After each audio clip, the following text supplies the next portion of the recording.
It's another line. It's another one. I know that one.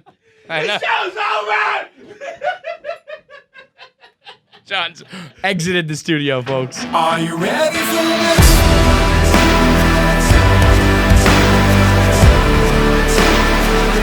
Are you ready for this?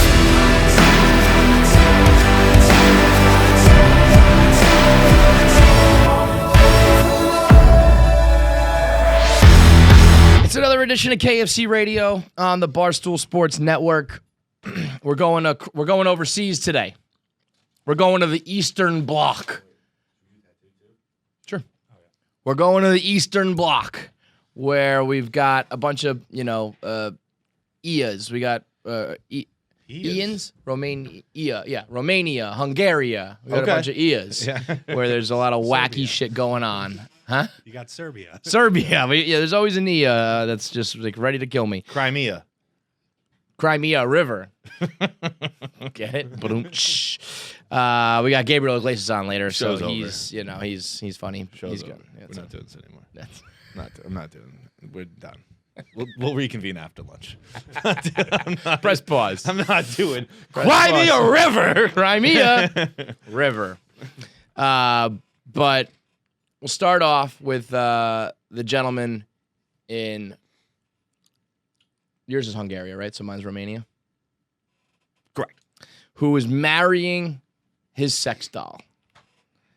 And we've seen like stories like this before where it's like you go down to the courthouse or some shit and you get like some sort of paperwork that says like, yeah, okay, you now have like a civil union, legal union with this thing or object or whatever. This motherfucker had a wedding. He got married to his sex doll. And it was one of those things where at first I was making fun of him, and then I was kind of like, not too bad. Not too bad at all. He had a nice wedding. He's got a woman, an object that pleases him sexually. And there's not much fighting that goes on.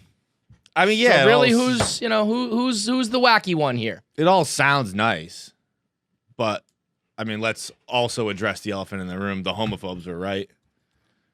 What? The conservative movement was right. The slippery slope. Here we go. Oh, we let men marry men. What's next? Dogs? We're 6 months from dogs. Oh, I can't believe we haven't had a dog. We've had dogs. ghosts. We've had robots. I mean, I can't look, believe I don't agree with them, but the slippery slope has slipped. I mean, we are sliding down the slope. We are like a fucking one of those speed slides. We're chasing a fucking rainbow wheel of cheese down the hill. I love the way those guys roll down. They roll, they hit, and then they fly in the air, and then they roll and hit. This isn't how I wanted to start the show. Johnny homophobe. Team homophobe. I want to be clear. I do not agree with them. But they might have had a point. I don't agree with them, but they're correct. Like, not only are we allowing this, we're defending it. We're like, pretty good idea here. It's the same when it's like, marrying a dude? That sounds like it makes a lot of sense, yo. Well, yeah, no, in that sense, we are... Got someone else to help you pick things up. You can... you don't have to mow the lawn every time. Yeah, well, to piggyback off of our last episode, we were talking about Tom and Bert getting the gifts for each other. They, their whole theory about that kind of spun into gay guys must have the best gift-giving relationships, right. And so all these gay listeners of theirs wrote in, and I mean, it was proven 100% true. Like, they got each other bomb-ass gifts, and to the point that this one guy wrote in, he wasn't even gay, he was straight, and his wife or his girlfriend, whatever it was, gave him like something that wasn't even in a box. It was like already opened, and she put it in a bag and was like, here you go. And then they went to like a holiday party, and it was like just someone else they knew who was a gay guy, and he got him a Nintendo Switch with like 3 games and multiple controllers and a case. And so he said when he got the bag of shit gift, he said, he's like, I looked her in the eyes and I said, you don't love me enough. And then they go to this party. And this random guy gives him like the perfect gift. And he said he like almost made her cry about it. But yeah, so it's Speaking not of just gifts from guys, how about this sweater? Was that a gift? It's Nick, fire. Nick Tirani got it for me at a thrift shop in West Virginia. He just saw it and thought I'd like it. Absolutely. Yeah, I was like, he gave it. He's like, I didn't see, really. that's thoughtful. Like that guy. Let me feel it. Yeah. I mean, that guy. He knows what you like. He gave that probably more thought than any girl's ever given you on a gift. I think it was when they were like going to see Frank the Tank or whatever they were in West Virginia recently for, and he's like, we're in a thrift shop and I saw it and I was just like, that's a Feidelberg would fit. like that. Now, but you know what is also funny though? Knowing Nick Tirani, who always roasts you and hates your style, he was like, this piece of shit. Feidelberg would love it. But every time I wear it, he just looks at me from across the room and smiles. Goes, Yup. That's right. But so by the way, we're not like agreeing. We're actually still anti-homophobe because we're condoning. Staunchly anti-homophobe. But even in the context of this, because we're condoning the behavior. They were correct that it's a slippery slope. We're just agreeing that the slope. Marry whoever the fuck you want. Marry the dog. Right. It's more surprising, knowing how we are as a culture, that people haven't married their dogs. I mean, we have fucking people on ATI who say, like, I'll kill myself if my dog can, like, live a happy life, you know? We have entire towns who let dogs mayor. What? So we have entire towns who elect dogs mayor. Who did that? I know plenty of towns. It's happened plenty of times throughout So how are history. they not, marrying them? I'm gonna find out. He's like, if there's any, is there a current you know dog what? mayor? I'm also just gonna Google this: marrying dogs. Yeah, several people have. Married their dogs. Yeah, I mean, so, yeah, you were right, homophobes. We just don't care. Yeah, that's what it comes down to. Woman marries her dog live on This Morning. Meet the dog mayors of America. This country's fucked. Bosco, a black Bosco. What's Bosco? Someone catch that reference? It's a great one. From well, there's multiple references. Bosco is in it's the old woman, the old lady. Bosco. Seinfeld. Is she? Yes, she's yes, from yes, Happy yes, Gilmore, yes, I believe. yes, but yeah. it's Costanza's pin code. By the way, one of the funniest scenes ever is when Kramer's guessing it.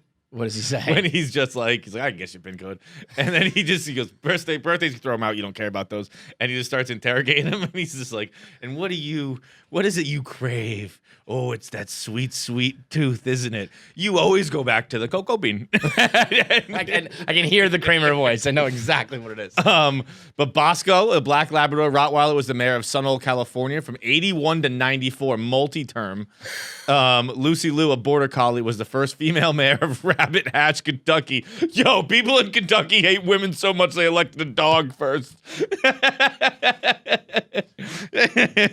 I know Mitch McConnell was behind that. Yeah, definitely. 100%. Bryneth Paltrow, a pit bull, succeeded Lucy Liu. Then they elected another one. She did well. Even in America, we were like, all right, we did the funny experiment with the reality TV star. Let's get back to normal. Down there, they were like, let's keep the dog trend going. Let's keep it going. Bryneth Paltrow is the reigning mayor of Rabbit Hatch, Kentucky. Rabbit Hatch. Max, a golden retriever, was elected mayor of Idlewild, California in 2013. Sure. Duke, a Great Pyrenees, was elected the mayor of Corbin Village, Minnesota in 2014. None of these are in New England. Colorado, San Francisco. I'm looking at, that's a big one. This woman got married on television to her dog. Some people called it a deeply uncomfortable viewing. Other people tweeted, there has to be a law against this. But there was till the goddamn liberals changed it. Till Obama came in. It's all Obama's fault. But she said, back in the good old days, women didn't marry their dogs on television. I hope it was the woman in Vermont, or I think it was Vermont. The lady who was like a Zumba instructor. Remember, she was a big deal at like early Barstool days. She was a Zumba instructor who was like fucking all her clients. Yes. And also like fucking dogs on camera. She was a freaky dude. Yeah. I saw that video. Did you? Because that was the old days. Like you could find a video like that. You could see it and watch it. There were no laws on the internet. Now there are some like anti-bestiality, but back in the day you could watch anyone fuck any animal you wanted to. You click on a link now, it says this video is no longer available. That didn't exist 10 years ago. Or here, please sign in because this video with like rap lyrics in it might scare you. Like I can't sign in because my fucking YouTube is suspended, has been banned forever for 10 years. So I just don't. Yeah, because I used apparently there were one. There was like one rule on the internet. One rule: stop uploading copywritten videos. But they gave us 70,000 chances. So many strikes. It was like such an obvious rule. Just like stop using songs and copyright material. And it was like, well, maybe this time they're not gonna catch it. No, I'm just gonna strictly rip this fucking music video on Vimeo and just every upload time Britney Spears. Here's Toxic. So this woman though, she said she was engaged 4 times to humans, 220 dates, where she ran into men who were concealing wives, men who were concealing their age. So she had just given up on the men of her species. She said, fuck it, I'm marrying a dog. Now, you know, I don't understand all that. But the doll, I mean, at least you can fuck the doll. I mean, I just mentioned I watched a video where a woman fucked a You dog. can fuck the dog, but it's much more of a thing. You just gotta buy a lot of peanut butter. See, even that, you can get the dog to blow you. You can't fuck the dog. Grown. What's that? Well, I mean, she can put it on her pussy. Again, you're not fucking. The dog can go down on you for sure. She's in a lesbian relationship with the dog. Do you? The dog's wearing a strap on.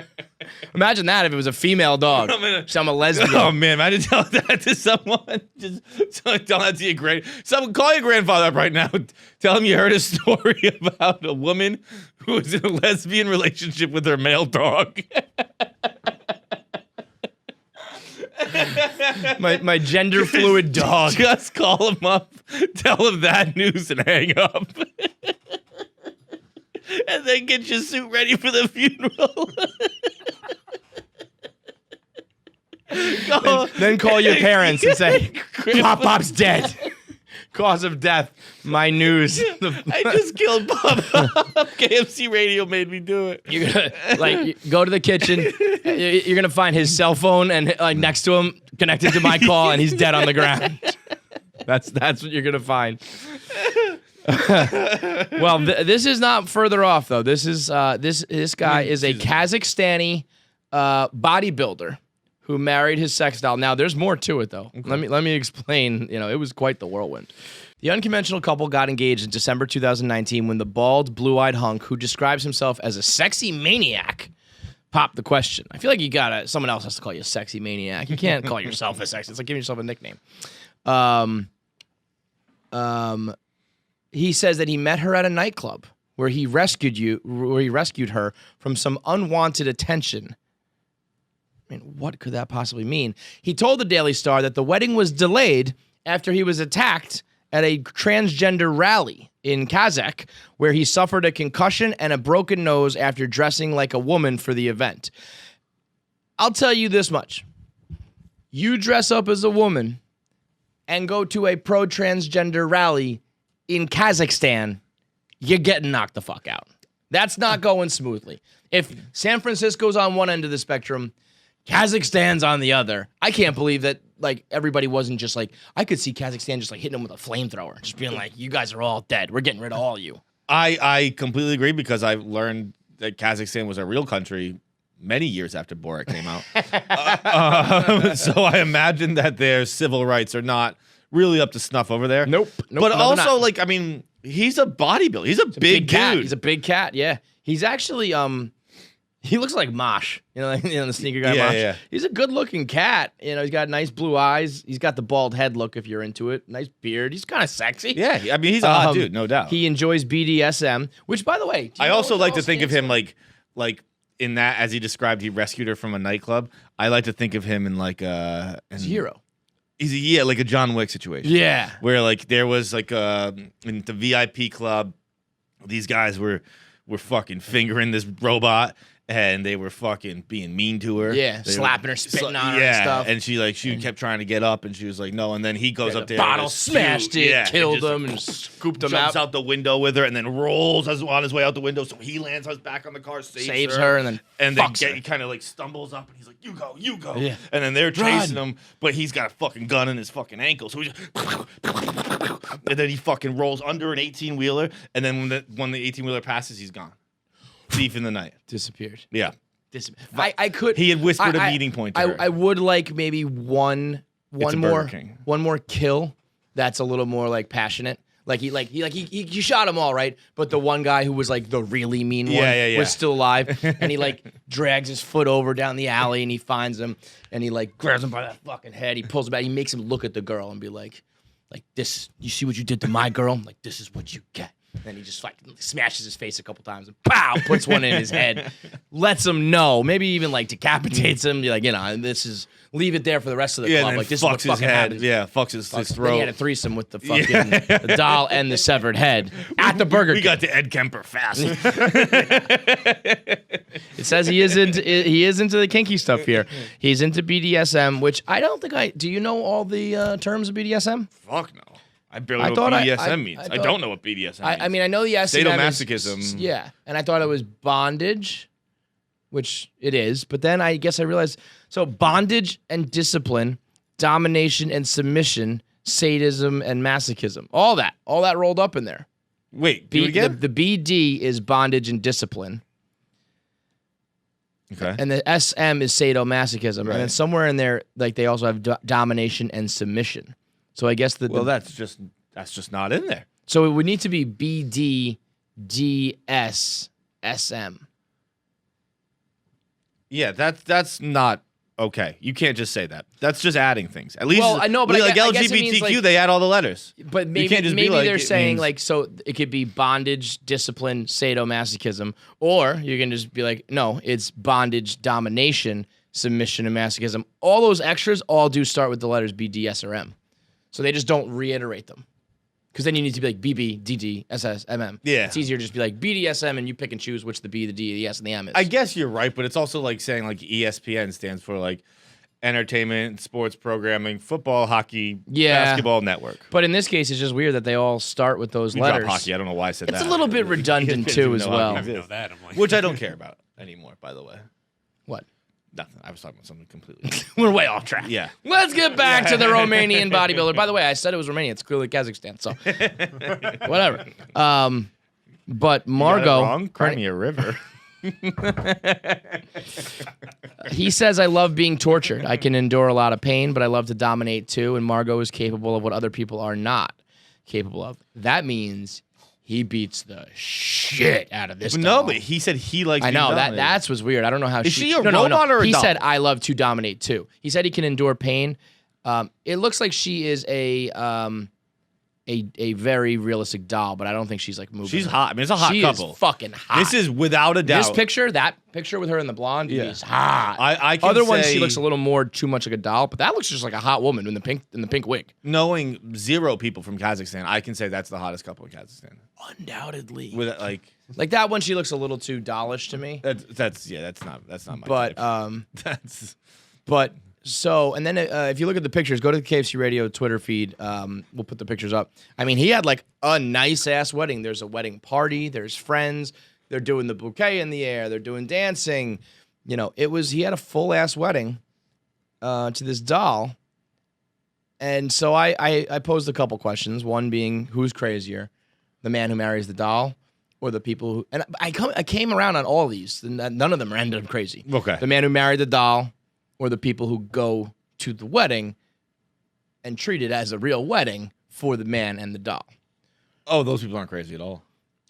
I mean, if this guy send me an invite, I don't know, Igor, if I had to guess. I will be at the wedding. I would love to attend a wedding like this. Because it would be fun.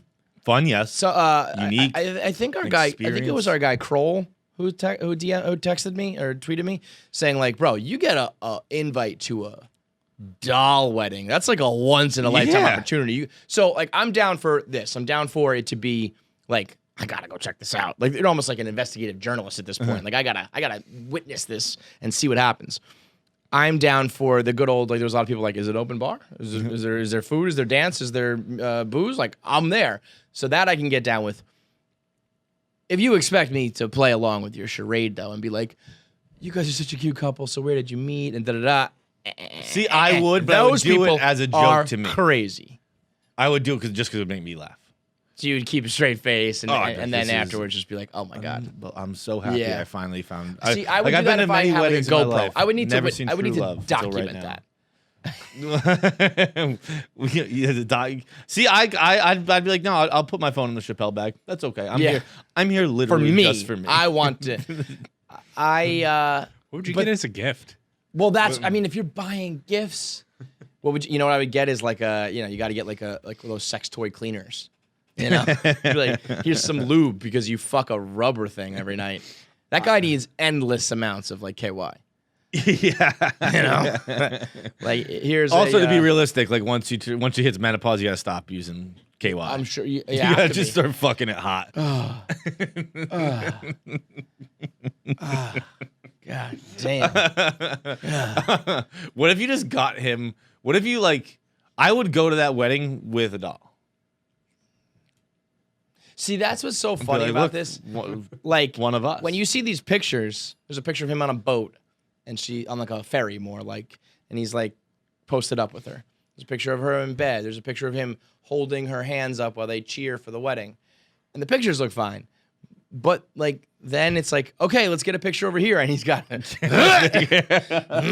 he lugs it around. Her feet are dragging like Nate Robinson's dead feet, and props her up here. And as they're taking a picture, she just like slumps over, and you gotta prop her back up. Like all the in between moments are very, very funny. He's never gonna be able to let himself go, which is nice for her that he'll always keep his body in tip top Forever. shape because Forever. he's gonna carry her fucking ass around everywhere. Would you rather, you marry some girl and she gets lazy and just becomes some fat pig, or you got this doll who just stays like this forever? Well, I was speaking good for her. him, yeah, because he's always like, yeah, I'm in great shape because I've been carrying around a fucking 120-pound sack of potatoes everywhere I go, just dead weight. Yeah, maybe this is the key. He stays hot, she stays hot. There's no fighting. There's no talk back. You know? I would fight with this doll a lot. Oh, would you? Yeah, I would fight with that doll more than I've ever fought with a girlfriend ever. You would absolutely be an abusive husband. Oh, Pow! You would beat the shit out of this why person. the fuck not? You would wallop this poor girl. I would. How about this? Is that abuse? Is that a spousal abuse? No, it's not abuse. If you get caught beating your wife, you're legally married, and you are whooping. Good luck this catching doll. me. I'm doing that shit behind closed doors with a fucking sack of oranges. But let's say if you did, I'm putting a bar of soap in a tube sock, and I am whipping this girl. But if he gets caught, just like I would fight with her. I would fight with her every single day. I would fight with this woman, this wife of mine, every single day. run me through. Like, what do you think your first fight would be? My first fight would be I have to fucking carry your ass to bed. What are you talking? Like, wake up, you lazy bitch! Like, The house is dirty. Yeah. Fucking clean this place up. get off the fucking couch! God damn it! And that's something I never do. I don't argue with people. I don't wake people up asleep on the couch because I hate when people wake me up asleep on the couch. To be like, come to bed. Go to bed. I'm like, I'm good. You're in bed. Good. Fucking Yeah, talk to you yeah. later. Yeah. But like, I've been lugging her up the stairs. Every goddamn night of my life. I would just be like, maybe not most of the time it wouldn't be like directed at her, but every time I've ever carried You'd something be remotely angry. heavy up the stairs, I'm Yeah. swearing. I mean, think about how many times this guy. It's like every day you're moving house. Right. And, like, This guy every goes day grocery fucking- shopping with his wife. He's got to carry all the Oh, bags goddamn and her. fucking son of a bitch!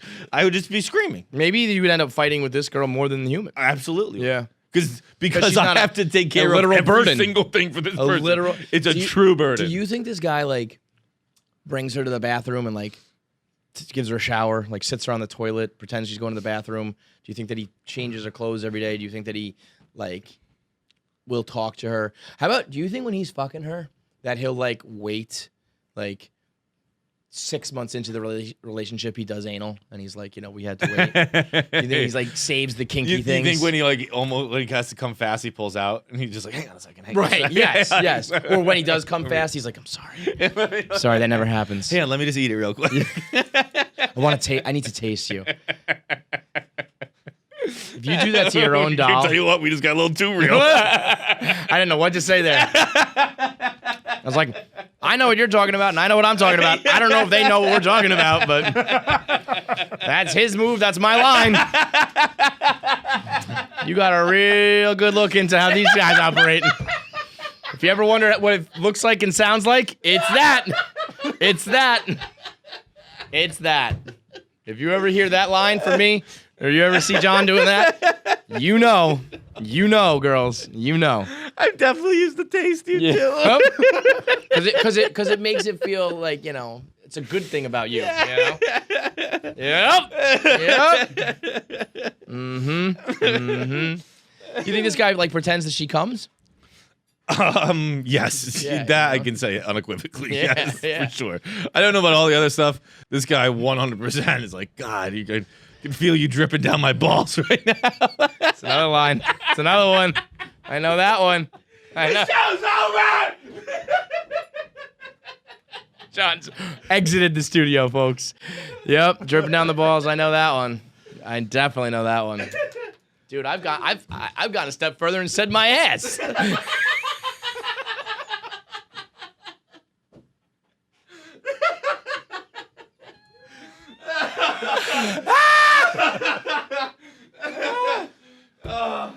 All right, I don't know. We can keep going. Oh man. Oh my God. Yeah, there's a lot of. We'll save it for next show. Yeah. We gotta spread these out a little bit. People are probably taking a break right now. I mean, I might recommend a break. I might say, you know what? Press pause. Let's pause. Let's pause. We'll pause. We gotta regroup for the fucking Hungarian guy. We need a moment. We need a moment. Let's go right into it. No, we'll do it. You know, we gotta pause. I'll do an ad read. that we can keep it moving, but we can do an ad read here. Today's fiasco is brought to you by Roman. Oh, perfect. I mean, so this guy definitely uses Roman swipes to last longer for his sex doll. And I recommend you should too. Or he just fucking eats her doggy for a second. Eats her doggy. Yeah, see, that's another thing. When I'm doing that, I'll be like, do the ad read.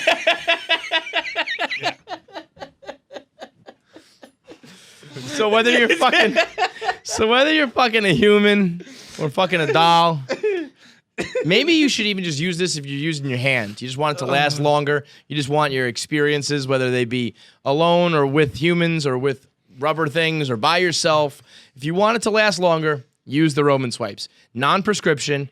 $5 when you go to getroman.com/KFC. So it's cheap. It's not, medical. It's not a medicine you get prescribed by a doctor. This is just good old science helping you fuck a little bit longer. You open it up. It's like the size of like a towelette wrapper, a condom wrapper, actually smaller than a condom wrapper. And you wipe this little towelette on your dick. It numbs you up. You can still feel things and enjoy it, but it helps you last longer. And everyone's happy. Doesn't transfer to your partner at all. They don't get numb. Nothing happens to them. It's just you and your dick get that numb sensation. It's like, gives you that like 2.75 whiskeys in. Like you can still feel it and enjoy it. You're not worried about like it's going to go soft or I'm going to have to thumb it in or any of that shit. But you're also not going to be doing the like, hang on, let me taste you. You can just keep pounding away. You can just keep doing the pow, pow, pow, pow, pow, pow, pow, pow, pow, pow. If you're not using a Roman, how many do you think you get in when you let it rip? When you've decided, okay, this is long enough, I'm gonna come. How many claps do you think you get? I have a wide window. It could be 2. It could be 200. Yeah, it depends. You know what is crazy as a gentleman in his mid 30s now, late 30s soon. No, mid 30s. I think 37 is late. Yeah, 34, 4 to 6 is mid, 7 to 9 is late. For my entire life, it's all about like not coming fast. Yeah. And then when you get a little older, and the time you're in that 200 window, you're trying to come.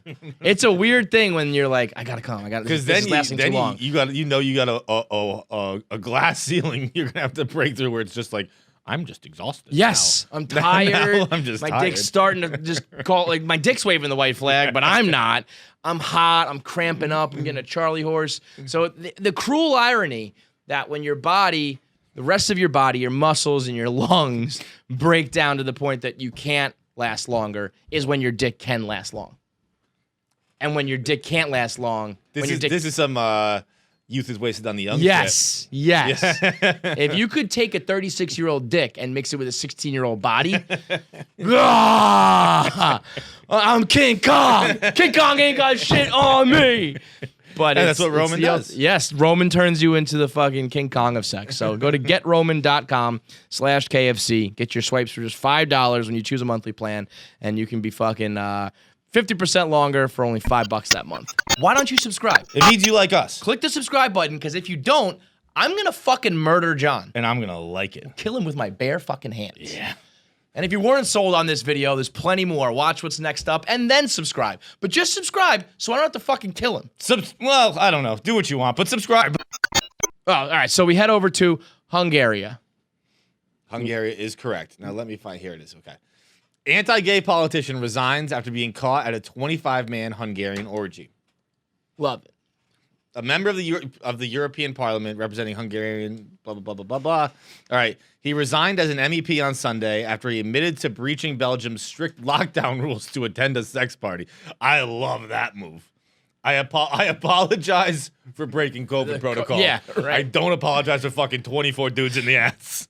Well, you know, one is illegal. One's breaking rules. I guess one's technically not. No, it's illegal. In Hungary, it is? I believe so. Okay, all right. I don't know about illegal. Maybe I don't. But you know, like over here, where you're allowed to do these things, it's viewed as, you know, rather distasteful or, you know, whatever to be involved in an orgy. But if you were like, I'm apologizing for violating the social distance rules, but I'm not apologizing for fucking 25 guys. Well, how about this? A local police officer told the newspaper, "We interrupted a gangbang," which brings forth a great question. Does this police officer not know what a gangbang is? Why? Or was this a gangbang? I think a gangbang is all on one person. Yeah, I agree. One girl, 25 Right? Like, guys. if you're all fucking each other, that's an orgy. Well, maybe he was like one guy getting fucked by 25 guys. What are 24 guys doing? He was waiting. Just like, I don't think a guy can be in a gangbang. Well, no, because think about it. All right, a girl in a gangbang, there's still a lot of guys waiting. But she can offer 3 times the holes, but it's still not. Well, no, not. I don't know the math on it, but just one extra hole. Well, you can do. Well, actually, no. A girl can do. A guy getting gangbanged, in my mind, can do. Yeah. Wait a minute. No, a guy can get gangbanged. It's just one extra hole. A guy can do four people at once. A guy can get fucked in his mouth and his ass, and he can be jerking off. A girl just has a pussy as well. I think the pussy makes a huge difference. It does make a huge difference, but it doesn't mean you can't be gangbanged as a guy. No doubt. How about this? Can I tell you something to add to the list of places and things you can do? Do you know what The Rocket did in like 8th grade? No. The Rocket fucked his girl's pussy. I don't mean he fucked in her pussy. I mean he fucked her pussy. She put her legs together kinda, and he just fucked like her thighs and like I've seen that. the lips of her pussy in 8th grade. No, I've seen it. It's like Manuel does it. Yeah, right. I've seen that too. Probably that exact one. I told him, I was like, that's pretty kinky to the point that as a 36-year-old man, if a girl offered to do that tonight for me, I'd be like, oh, damn. Like, let's go. As like a 15-year-old, it's like, you know, I don't Is that she wanted to keep her virginity? She was actually the older girl, but I think they both were virgins maybe. When did you get your first blowjob, and then when did you have sex? I honestly don't know the answer. Because I did it all at once. I was a late bloomer, but then I went in like warp speed. The Rocket was getting his dick sucked for 4 years. Oh, yeah, no, that's... I don't even know if I think I might have had sex before you got a blowjob. Yeah. I didn't, but it was like photo finish. It was one girl, older girlfriend, who just took me for a ride. I had like kissed and done some like heavy petting. I never had any penetration. I never had any orgasm, none of that. And then I was rounding the bases. Said it was an inside the park home run. I slid home and I put my head down like. I remember the first time I had sex. And I was kind of a pussy about it, where I wasn't like, I'm saving myself. I was like, I'm gonna get you pregnant. I'm gonna get you pregnant. I'm gonna get you pregnant. So I was like a little nervous about it. And this girl was like a little, you know, she was experienced, let's say. The first time I'm having sex, she was like, do you want to put it in my ass? And I was like, Jesus Christ. I'm trying to like ease into this here. I'm trying to make it special. Yes, I do. But maybe not the first fucking time. So I was like, You know, I did it all in one shot. If I went from, I think he went from 7th grade to freshman, to sophomore year, just straight copy dick sucking, beaches. just blowskis everywhere. I mean, that's a lot of head. It's arguably too much. You know, I mean, at that point too, you got to figure you're getting pretty creative and aggressive. It's not just like, you know, good old fashioned like, you know, you're laying on the bed or whatever. Like they're probably doing some kinky blowjobs. At that point, it's like you might as well just have sex. I don't think that they got kinky. You don't think at some point you're like, let's try it from this angle In or this 7th position? grade? Well, this is the girl who's eventually letting him fuck her pussy lips. I feel like, Oh, it was man, all from the same girl? yeah, Like 4 yeah. years of blowjobs? Yeah, I see. Okay. yeah, that's what I mean. That's a little Yeah. different. Okay. Well, actually, I might have made that part up. But yeah, either way, it's a lot of blowjobs. So anywho, we are going on tangents today. Anyway, guys, final we answer, get guys, get gangbanged. banged. No doubt. No doubt. I think a humongously important Pulling up a guy gangbang. but that's fine. You can label it that. I think an important part of the gangbang is the double penetration, and that is absent in. Well, you know, you can get double. You know, it's technically. I mean, yes. When you say double penetration, it's an asshole and a pussy. Yeah. But you know, technically, double just means 2. You can get that, you know, the mouth and the ass. Oh, I've turned on porns like that, labeled double penetration, where that's what's fucking goes. Infuriating. It is infuriating. I'll blue balls myself at a fucking protest. I'm like, I'm not coming to this. I'm done. I shut my laptop. I agree. That is, see, so you agree that it's a hugely important part. Yes, of course. But I'm just saying the gangbang. You know, because you can also have a blow bang or just straight mouth, and that's just one hole. You know. Yeah, but it's a blow bang. Well, yeah. No, actually. Okay, fine. It They actually can should be get called bro banged. It actually. It's a lot better of a moniker for many reasons. All right? Many reasons. Guys can't get gang banged. They can get bro banged. When you think about blow bang, it shouldn't be called a blow bang. It should be called like a gang blow Yeah, you're right. because you're missing the gang element. Yeah. The bang blow. One person can get blow banged. You're It's just right. I'm banging your mouth. But I need a blow bang, a gang blow. Gang blow. Let's check out this gay bang. I feel like that's like Kramer. Like, let's roll this big ball of oil out the window. So let's check out this male gang bang. You know, I will be honest. I just Googled. All right, no Pornhub search male gang bang. I'm only seeing like 2-3 guys at a time. I'm not seeing. Oh no, there's a bunch there. Hidden cam gangbang Russian Marines and truckers. We are clicking, and fellas, it's 97 minutes and 11 seconds long. Yeah, it's 5 minutes of fighting and then 92 minutes of knife fights. Oh, it's in black and white. These guys are such Russian Marine truckers. Oh, this is just not appealing in any way. Oh, that guy's not even hard. These guys, look at this guy just cuddling up on the couch. This is not a gangbang. This is one guy getting his dick sucked with 3 people napping. I mean, heavens to Betsy. This is not helping my argument. Not at all. Just Russian truckers and fucking Marines. This is just a bunch of truckers who are pretty sleepy trying to fuck each other. I just learned that Very Russian little Marines enthusiasm. and truckers are fucking pussies. Very low energy gangbang. How about the banquet? A bareback gangbang. This looks more like, so that was, oh, Jesus Christ. That looked, that said, Orgy. This is so much right now. This is so much happening. Yo, if you're going to be doing gay gangbangs, you can't be hairy like that. What are you talking about? It's a bear. I feel like a bear is not. Oh God! If he puts that in there, oh, that was a joke. That was funny. They're sitting at a table with fruit, and they threw him like a giant grapefruit, and he caught it. I was like, he's gonna put it in his ass, and he pretended to do it. I was like, I gotcha. He's like, you did get me. You got me good. That's I what I look for most in my gangbangs. Good humor. These guys looked. Oh my God! Did you see that? Did you see that, John? No, I didn't. Hang on, I gotta find that. Yeah. Can you get a still shot of Kevin just looking at this like it's the Zapruder? Just like Kevin's looking at it like your grandmother looks at the computer when she's getting her face closer. My nose is against the screen. I lost it because I like Kevin's trying to fucking smell this gangbang right now. to scratch and sniff. This guy, I gotta find Tweeting this right now. This This guy spit Oh, my on this goodness, dude's. that was the best. He spit on this guy's face. It was like a fucking hose went off. I mean, this is some sensual shit. This is crazy. All right. Yeah, okay. I think it's coming. Because it was when he... Yeah, okay, watch this. So he spits in his face, whatever. No big deal. Watch this black guy spit on him. Watch this. Oh, my God. That wasn't spit. That was like, that was water or that something. was like when you have that a was Lysol. that was fucking Triple H getting in the ring. Time to play the game. Right all over that guy's face. But this dude right here is undoubtedly getting gangbanged. There are 4 or 5 men spitting on him and probing him and shit. He's getting gangbanged on. He's getting bro banged. He's getting bro banged. That's fine. I will give that. Oh my heavens.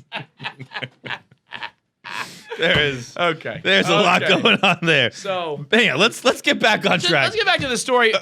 We're not off track. Okay, We're talking about 25. You interrupted. I was gonna Do it again. No, that's it. Anyway, this guy also, a passerby reported to the police that he had seen a man fleeing along the gutter, which seems like just unnecessarily insulting. The gutter, like he's running on the sidewalk, dude. Like, so this guy coming out of the gutter. He was able to identify the man. The man's hands were bloody. It was possible that he had been injured while fleeing. Narcotics were found in his backpack. I thought he was bloody from fucking. The man was unable to produce any identity documents. He was escorted to his place of residence, where he identified himself as so-and-so with a diplomatic passport. He apologized for the incident.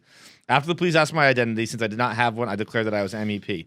The police continued the process and finally issued an official verbal warning and transported me home. I deeply regret violating COVID restrictions. It was irresponsible on my part. I am ready to stand for the fine that occurs. He announced his resignation as an MEP on Sunday and asked people to treat him with the matter as strictly personal.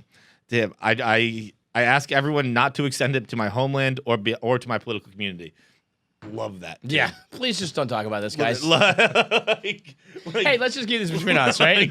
Just me and those 24 dudes. That's only our business. Private moment. I like how he also said he didn't use the drugs. He had drugs on him, but just didn't use them. Just say you used the drugs. Like who among us hasn't done a bunch of? I don't think they specify fucking amphetamines. What drug it is. Yeah. And found themselves in the gutter with 24 other guys doing a bro bang. Like, if you just said, like, you're like, oh, yo, I was really fucked up on drugs. That's probably better for his career. Like, drugs. Yeah. I don't know what baby. Hungarian laws are. Maybe it's worse to be drugs than gay. I cannot imagine there's anything worse than being gay in Hungary. It did have a paragraph where, like, some of those Eastern places, I feel like it's better to be, like, a murderer than be gay. So the Orban, who's the guy he works for, Orban's Hungarian government has curtailed LGBTQI rights since he was elected prime minister in 2010. Yeah. Sajer, who fronted Fidesz in the European Parliament, helped rewrite Hungary's constitution to protect the institution of women these constitutions of marriage as a union of a man and woman. So, like, it's bad. I don't know if it's criminal, but it's just not allowed. Not great. Not great over there to be gay. I would think that maybe drugs are worse. I don't know about that. I think there's a lot. If it's not there's a lot of illegal, straight, powerful men who are like to do drugs, but they will not tolerate dude fucking. Oh, speaking of dude fucking, I started a show last night that's very good. I saw someone recommended it on Twitter as, like, if you love The Undoing or if you like The Undoing, you should watch A Very British Scandal, I believe it's called. And that's what it's called, A Very British Scandal. Yeah, it's a mini series on Amazon Prime, 3 episodes long. I did 2 last night, and it's Hugh Grant again. And it's a true story. Hugh Grant was a member of Parliament in 1965. I forget his name. Fine, 25 guys. And kind of, yeah. He was gay. I think he described himself as 80% gay, 20% straight. And he like you're gay. You're gay. He started fucking a stable boy who legitimately told him, like, in their first meeting, like, I'm mentally insane, and to get my pills, I need you to be my employer. And so this guy, like, he put him up in a house or in an apartment and just, like, fucked him all the time. And then when they broke up, the guy came out with it. And that's as far as I've gotten. But it's... Man, you try to do something nice. Yeah. You try to help a crazy twink, and next thing you know... Never be nice to anybody, you know? Never stick your neck or your dick on the line for anybody. Fuck. By the way, I saw a tweet that Ryan Felipe's show is by the creator of The Undoing, Big Really? Sky. I don't know if that's true or not. I also saw I can see Ryan that. I can see Felipe's, them doing the Instagram that there's like more pictures of him dressed up as a cop and stuff. So I don't know if he's still alive or flashbacks I or hope whatever. he is. But I hope Brian's not dead. Speaking also of Amazon Prime, I don't believe I have ranted about Utopia yet on here. Utopia got canceled. I just had gotten into it. Utopia's on Amazon Prime. It's awesome. It's so awesome. It's such an awesome science fiction show. It's got John Cusack and Dwight from The Office and a bunch of other crazy people. It's like a sci-fi pandemic thing. It's like there's this comic book that came out that if you are like the real nerds of the world who really dissected it, all of a sudden they looked up and they were like, wait a minute, this is SARS and this is Zika and this is Ebola. And they put together that the comic book actually predicted all of like the global outbreaks. And then all of a sudden, this guy's cleaning out his grandfather's house and he finds all these new comics and it's part 2. It's not called Utopia, it's called Dystopia. Or no, it was called Dystopia. The new one's called Utopia. And so all of a sudden these like government agencies and these bad guys are all swarming to get their hands on Utopia because it has the next pandemics that are going to come out. And it's crazy that it came out and then all this shit happened. And it got canceled after one season. So it was a British show. Amazon bought the rights, airs it for one season, doesn't even give it enough time. Like I had just found it, like didn't even give it enough time for the cult following. I don't even know how much like ratings truly matter for a show like that when you're already buying it off the scrap pile. You know what I mean? Right. And then you cancel it. That cannot be canceled because of ratings. That's got to be canceled because of like content. You think so? I do. It's so. I mean, it's intense. It's like there's murder and dark shit going on, and it's all focused around like you're killing kids, you're killing families, you're like and it's all about an outbreak of a disease and the spread of a pandemic. And I feel like they were just kind of like, we don't want to be like pumping this show and a part of this while this is all going on. Yeah, I can see that. Which sucks because it's awesome. But also, like, you know what? I don't know if I can see that because, like, well, why else would you cancel it then? I don't think Amazon. I don't think entertainment companies care about that because I'm sure they saw as soon as like I think Netflix bought Outbreak like once this outbreak started. Mm-hmm. Right? I think either Outbreak or Contagion wasn't on it. Yeah, and I think that they like put it on. They bought it because I think people were like, look, if people are gonna watch it, people are entertained by it. I mean, like. How many other of those shows really get canceled like right away like that? I think the whole point is that you're almost like sometimes giving a home to something that like couldn't thrive elsewhere. You know what I mean? Do you think it matters that the British show was only one season too? Was it only one? Yeah, I just googled. Did it wrap up though? I have no idea. The only reason I knew there was a British one because like someone commented on Rainn Wilson's Instagram, being like, "It's good, but it's not nearly as good as the British version." Blah blah blah. Right. And he's like, "Do you mean like The Office?" Right. And he's like, "Yeah, I've heard all of this before in my life." Like, it's so good. I was like on episode like let's say 3 or 4 when I found out it got canceled, and I just finished it anyway. I knew I was watching a lost cause, but it was so entertaining that I was like, "Fuck it, I'm doing it anyway." I'm devastated. I was like added to the list of Awake, Flash Forward, Black Donnellys, everything that was a 1-season run that could have been so much fucking better. Anyway, that Hungarian gangbang. I love. Was he like an anti-gay guy or no? yes, he wrote the law. Okay. I love nothing more than the anti-gay people getting caught with their hand in the cookie jar, or the racist people who find out that they're black or something like that. But this is the creme de la creme. This is the tip of the top. It wasn't just like, oh, I had a secret boyfriend. Yeah. It's I like to get fucked by 24 other dudes. That is, I mean, how could you do that? How can you spend your time writing anti-gay laws and love to suck dick and fuck it? I don't understand people who can say something that they genuinely don't believe in. Yeah. It's one campaign thing, and like write laws and all that. It's one thing to like exaggerate like for entertainment or even political purposes. Yeah. Like I was watching Designated Survivor the other day.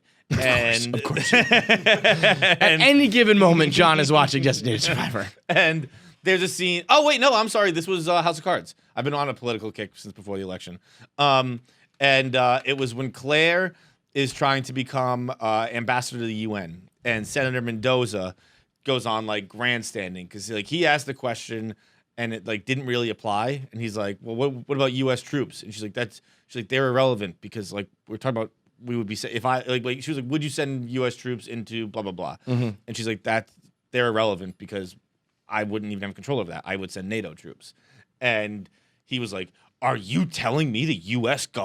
military is irrelevant? You're telling me all the dead soldiers, and it goes on like this grandstanding rant. Yeah. And I was like, this must be such a fucking like I don't even understand how you do that. Because you genuinely don't believe what you're saying. Like, you don't think that's what she was saying because she was very clear. But I guess that's, like that's politics, right? You are always, and maybe even in this case, it's maybe like this guy obviously loves fucking blowing dick, but he's like, I'm in Hungary, everybody's anti-gay. Like if I want to achieve all my other shit, I got to write this bill to like keep my political career just going in general. Yeah, but to write a bill or something, maybe the one thing to like vote for it or like not overturn it, but to like be the face of it. But I guess that's the thing. I just genuinely don't believe this, but I'm going to make it my like political mission. It's the ultimate, like, they'll never suspect me. Right. But it's like, we always do. Yeah. Like, you're number one suspect. Anyone who's like staunchly anti-gay, you gay. I definitely suspect you as being gay. Automatic. The burden of proof is now on you. Like, I gotta see you fucking pussy. I need a video to leak of you fucking a girl. Otherwise, you gay. Get married to a chick right now. I think this doesn't happen enough with like white supremacists. Like they like find out like the head of the white supremacy. I guess the KKK or I don't even. I was trying to think of. What is it like the Bugaloo Boys or whatever they are? Just like the head of that, one of them come out just like I am. Like we just find out like they're like like 23andMe, and they find out they're not even like 23andMe, like their history, like they're at synagogue every Sunday, right. The day of Shabbos is the just like that would be objectively hilarious, right? Well, there was that one guy recently, right? It was like the Chappelle Show skit came to life, where there was some dude who. I mean, he was real life Clayton Bigsby, right? Yeah, but like, I think that was supremely exact. Like, we only heard about that for like 1 or 2 days. Mm-hmm. That would be like a national story. I thought though, like a black guy who is anti-black, and he just doesn't know he's black because he's blind. That doesn't happen. Like someone at the rally would tell you. Real life Clayton Bigsby goes viral defending Confederate flag monuments. Oh yeah, that's right. This video's. This was fake? I mean, I don't think it ever was, but I was not sold when I watched it. From about 24 members and supporters of the Sons of Confederate Veterans. Regardless how the next person feels, I'm not going to take my flag down. If I got anything to do with it, ain't no monument going to come down. Daniel Sims says he was adopted as a child. My whole family's white. Went to all white school. Grew up in an all-white neighborhood. My grandfather was white, and he was the main one that fought in this war here. And he's taught me everything I know. He explains how he'd feel if the statues and flag were relocated. So this guy wasn't blind or anything. He just didn't fuck. He just fucking. There was something about that video. It just. But yeah, God. I mean, it would be. Did you see there was another Rachel Dolezal type story? No. It sucks. I couldn't even. It sucks because I couldn't. I mean, I had a field day with Rachel Dolezal back in 2012 or whatever that was. And I just can't do it anymore. But it was another girl who, like, the walls started closing in on her. She was. So Rachel Dolezal was like, she won these like NAACP awards and like wrote books and all this as a black woman, and it just turns out she was white. But it happened again with this woman, and like she skipped her mother's funeral because she had come to prominence in recent years, and like if she went to the funeral and like everybody saw her there, they'd be like, your family's white, you know? So she like couldn't go to the funeral, and she couldn't go to these, she stopped like being able to go to these events because as she got bigger, like more and more got exposed. Yeah. But just fucking made a whole life and a whole career or whatever off of being black when you're just a white person. It really is always crazy. we are really just taking advantage of minorities. We're just like, whether straight people pretending to be gay, like you don't really get the other one where it's like, right. like, That's this black guy rarely- pretending to be white. Doesn't happen. That doesn't really work that way. All right. Next up, we got to talk about my my new favorite, my guy. Oh, you know what? This segment here, we got to talk a little marriage and divorce. All right. So if you're married, you know you're gonna try to cook at home and cook meals for your husband or wife and have that nice family dinner. If you're divorced, you're living alone and you want to save money and still eat right. You want to cook for yourself. No matter what your life situation is right now, HelloFresh is the answer. You could be single, you could be dating, you could be married, you could be guy, girl, old, young, working, student, whatever. You always want to cook your own food, save money, eat well, and not have to pay tons of money on delivery fees and upcharges on the food apps. You don't want to have to order gross fast food. You want to cook some fresh food for yourself. You feel like you accomplished something. You save some money. And you learn along the way. You learn how to cook. You learn some recipes. And HelloFresh can help you with all of this. It's convenient, no-contact delivery right to your doorstep that makes easy home cooking possible for you and the whole family with tasty meals and pre-packaged and pre-measured ingredients all in a box that you can get several meals each week. John lives off this. This is John's go-to jam. And I've converted everyone I cook for. I convert them. Yeah, Everyone, they're like, all this is HelloFresh fucking people. delicious. Yeah. Like, And by now, I bet you know how to cook this shit, right? It, then At this I point, can do it. I don't think you even need the recipe cards or the pre-measured things. You could probably do it all yourself because you've learned. Ooh, I don't know about that. I bet you if I just gave you all the ingredients, I don't you think would you're right. you'd be able to do it from memory. I think I need the HelloFresh ingredients. You think so? I think that they're. I mean, they send you everything measured out. I honestly don't even think I have the things to measure things. Yeah. But they just I mean, it's okay, put in the vinegar we gave you. This is automatically Right. a half a teaspoon or whatever. Yeah. You really don't need anything but salt and pepper. They give you basically everything else. I would well, now I have a knife set and all that shit. But when I first started cooking this stuff, I had a steak knife. Right. And you could cook everything. Chop you it just need salt and bet you're pepper. eating- Everything else they give you. I bet you were eating with the steak knife too, stabbing it like a fork. It has 20-minute meals, low-calorie meals, vegetarian, family-friendly recipes, so something for everyone. It has 20 chef-crafted meals each week on the menu, so you can pick, it's not just the same thing repeating itself over and over and over again. You can get out of that food rut that you've been in and enjoy some very, what's the word, there's meals from all over the world, right? It's all sorts of different ethnic foods, all sorts of different cultural foods. So, spice up your life with HelloFresh. And right now you can save some cash when you go to HelloFresh.com/KFC90. HelloFresh.com/KFC90 to get $90 off and free shipping on this week's box. So pick your meals. Use HelloFresh.com/KFC90. Get your food. Save some money. My new king is Kelly Clarkson's ex-husband. Oh my God. I wanna walk over to him to be that Mario meme. I want to hand him the crown. Say, you drop this. Kelly Clarkson's ex-husband is asking for $436,000 in their divorce settlement per month. Per month. I love it. Flip the fucking script. Turn the tables. You bitches want equality? Here it is. $436K a month for Mr. Clarkson. That comes to $301,000 per month in spousal support, and the rest is child support. So the bulk of it's going actually to him.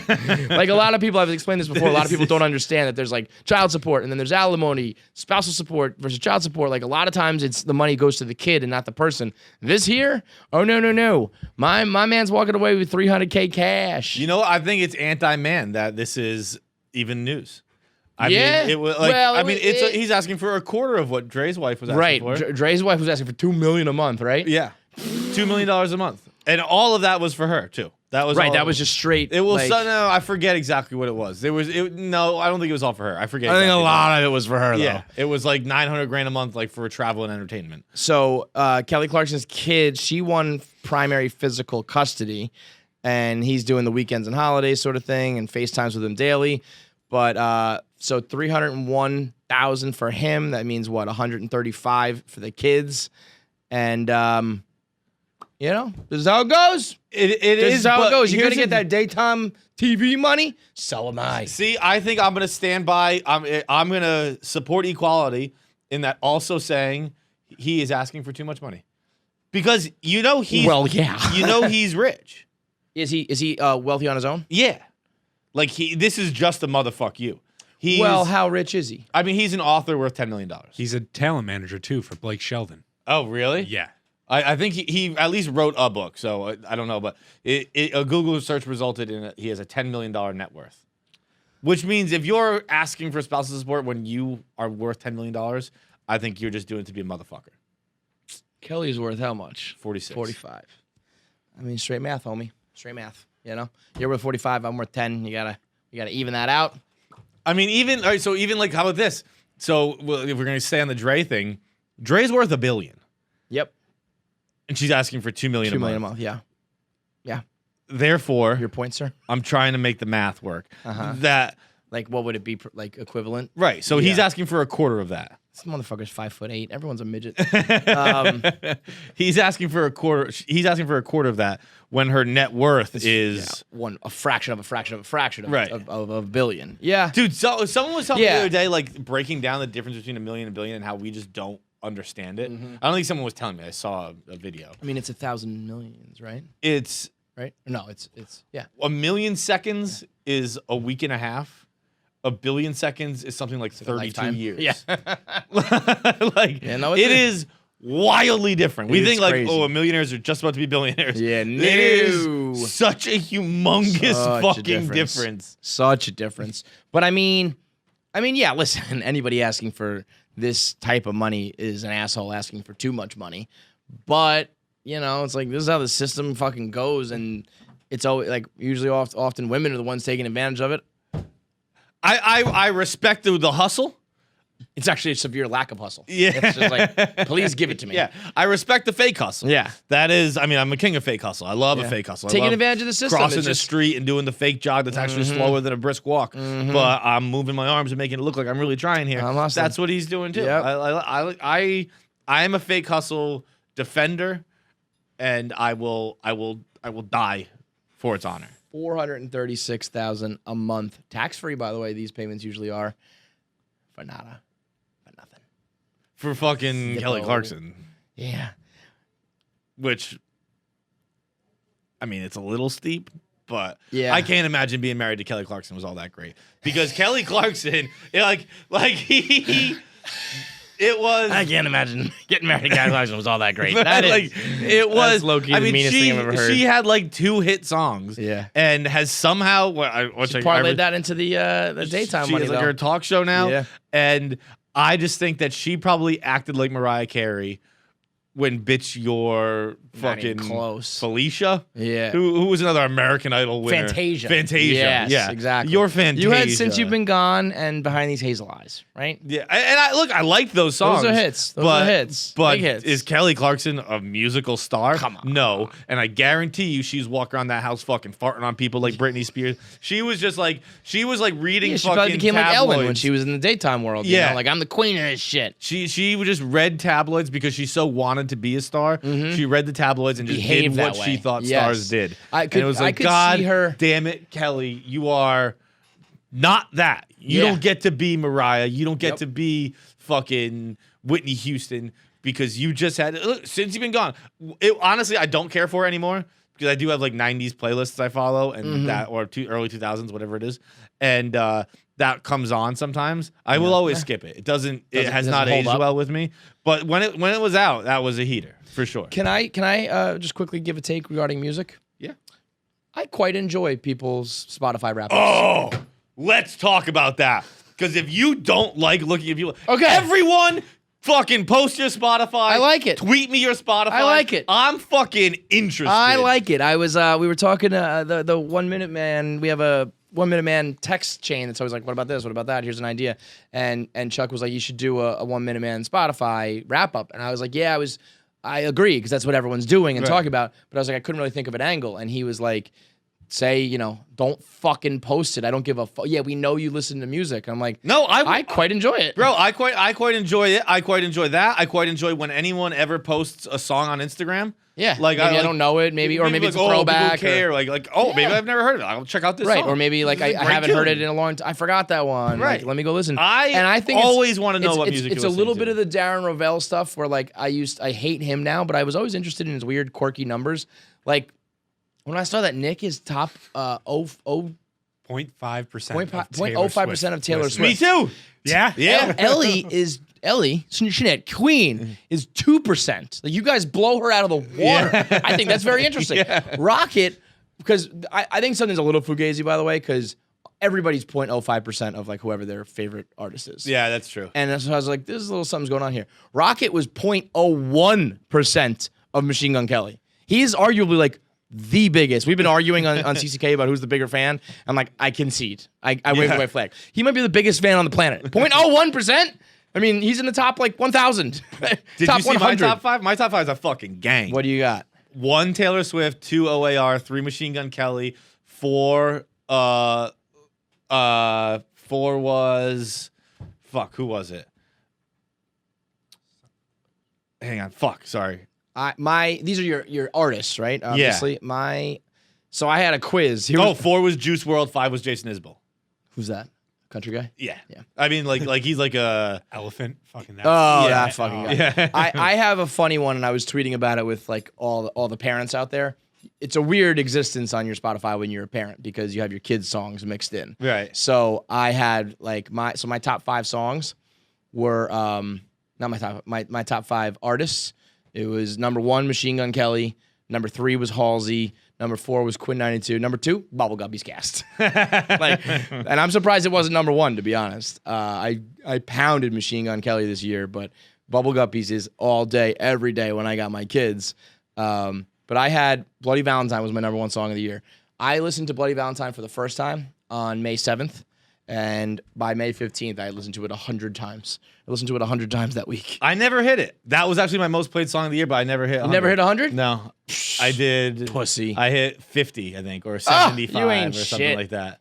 I was surprised to see that was my number 1 song because honestly, on the album, it's an auto skip for me now because I've heard it so many times. Yeah, I agree. When the album came out, because it also came out so far in advance, by Yeah. the time I had listened to it hundreds of times by the time the rest of the album came out. So I'm Bloody Valentine. J Boog, Let's Do It Again from like 2010 was my number 2. Forget Me Too with Halsey. Do you know Sleep While I Drive by Quinn 92's album is great. Great album. Song. Very good album. Nobody talked about it. Very good. And then Kid Cudi. I love my top 5. Like 2 songs from 2010. Couple new songs, MGK and Halsey. I love Halsey. Love Halsey as a person and as music. And then like an Under the Radar song. I love my top 5. It's a song top 5. Love it. But yeah, I'm like, post them all. Post them all. I love it. Yep. Back to the marriage segment subject. Scottie Pippen's wife just won't stop fucking people. Oh. She just won't stop fucking famous people. And very openly in public. Larsa Pippen is a menace. She's a goddamn menace. And Scottie Pippen Jr. is bearing the brunt of it. Yeah. The poor kid, he's a freshman at Vanderbilt. He's playing ball. If you look at all of his likes on Twitter, it's all like, man, poor Scottie Pippen Jr., his mom won't stop fucking everybody. Yo, you know how mad you have to be about something? How much you have to hate it to just search your own name? Like, he's not getting added to any of those likes. And he's just and he's like all of them. He just searched in the search bar, fuck my mom. And then he just favorited everything. He searched, I hate Laura Pippen. Yup. And was like, yup, I'm with this squad. Dude, so Larsa Pippen fucked Future. Larsa Pippen, sorry. She fucked Future. Scottie divorced her. Then said, no, never mind, I don't want to get divorced. He apologized to her and bought her a $4 million ring. What did she do? She went and fucked Future again. Future's putting her in like subliminally in his lyrics. Like he's taking shots at Scottie Pippen. He still was like, no, like let's stay married.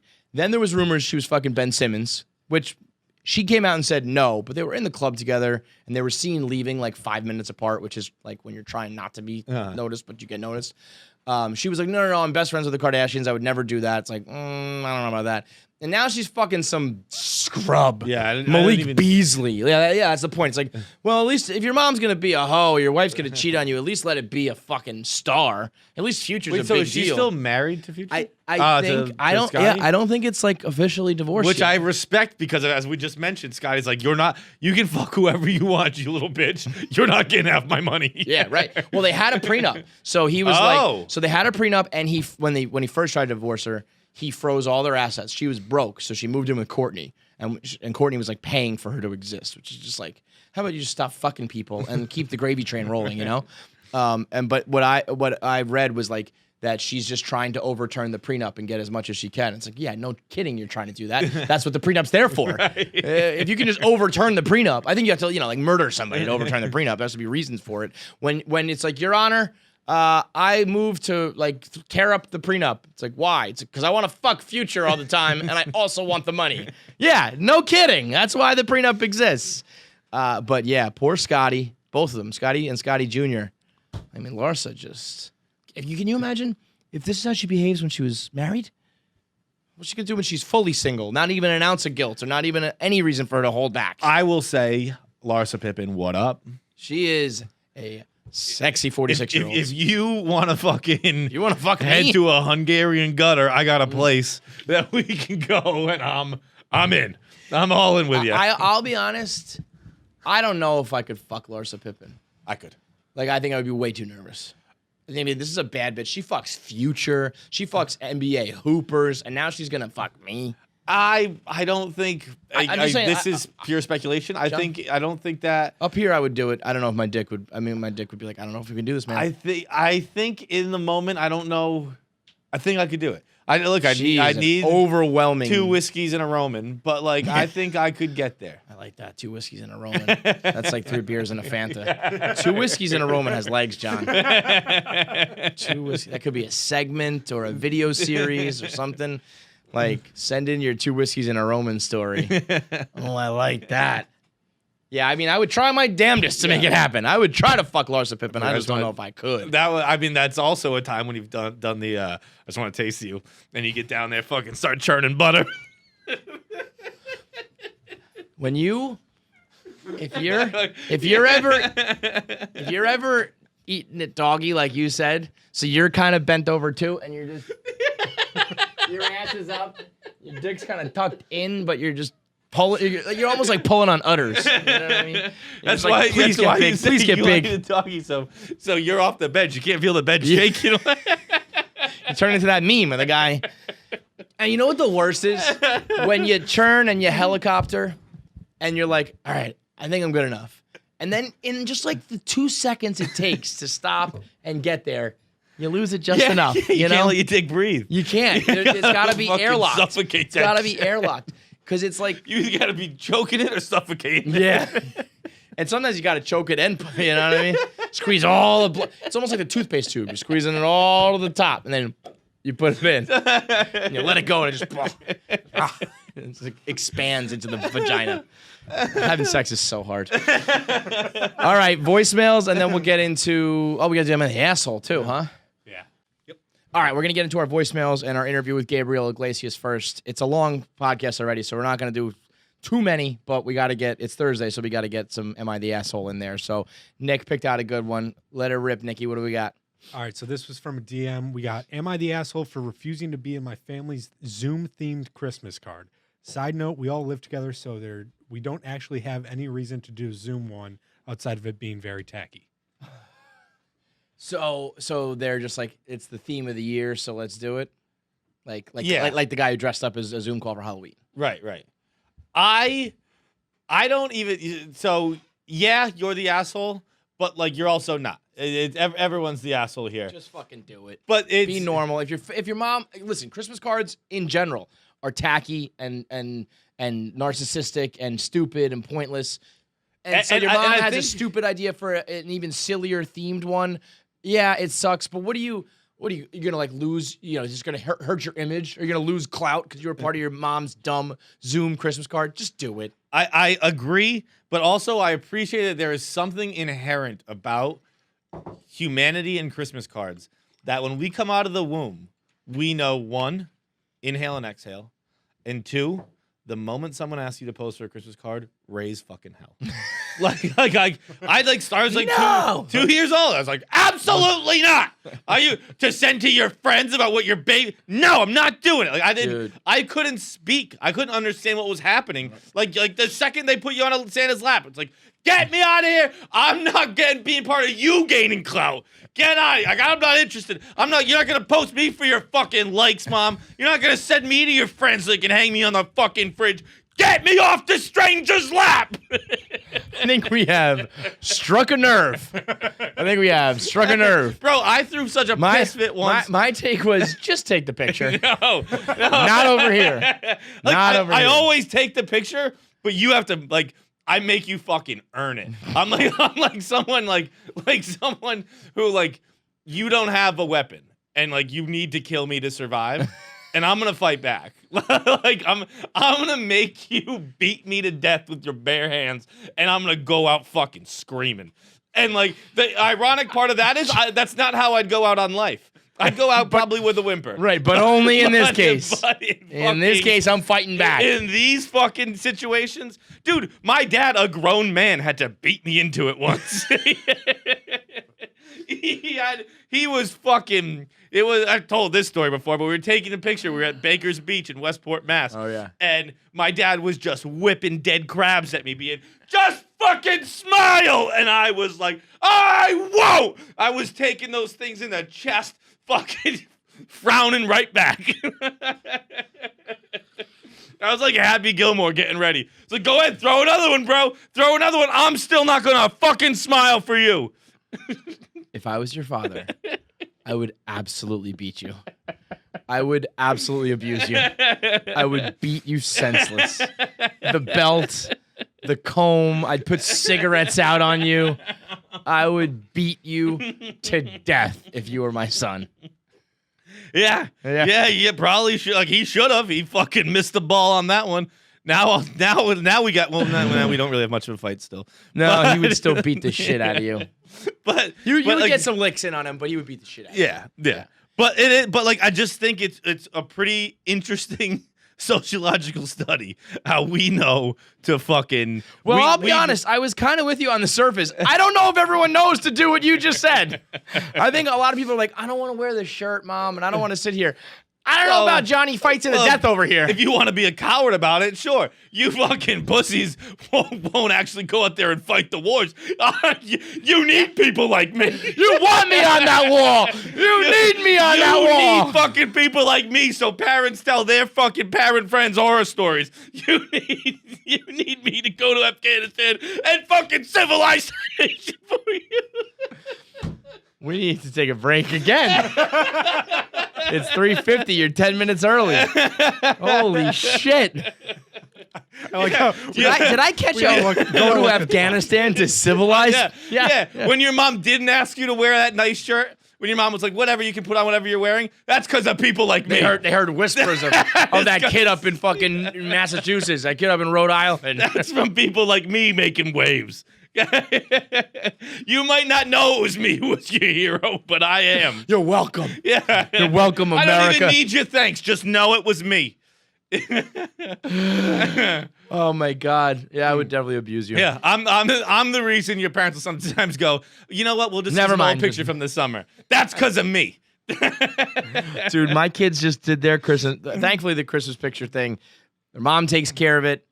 Get the pictures done. I've always, we were dragging our kids out to fucking New Jersey to take pictures, and they were little kids. They were crying. They would hate it. It ruined the day every year, and we did it every goddamn My guys. year. Yeah. My squad. Now, though, so I told you how I knew I liked Keegan and Shay would come from the same cloth.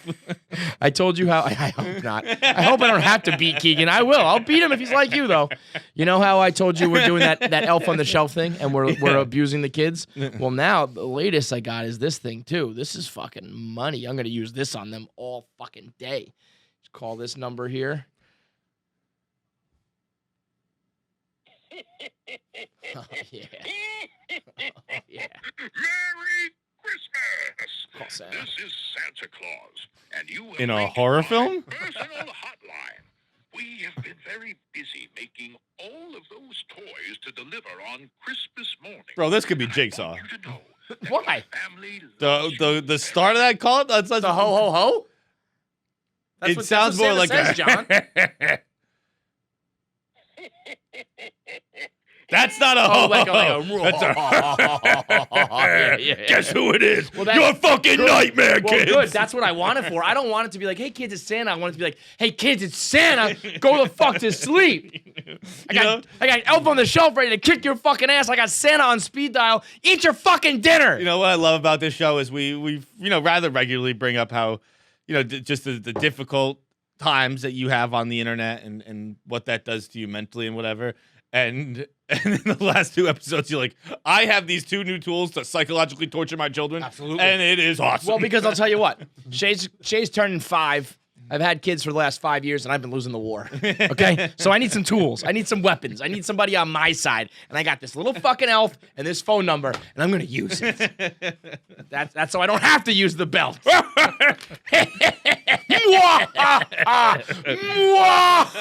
It's Santa Claus. That is like how he sounds. Voicemails are brought to you by Scoremaster. If you're going to buy a house, you got to buy a car, you got to get a loan, you need good credit. And if you don't have good credit, you're in trouble.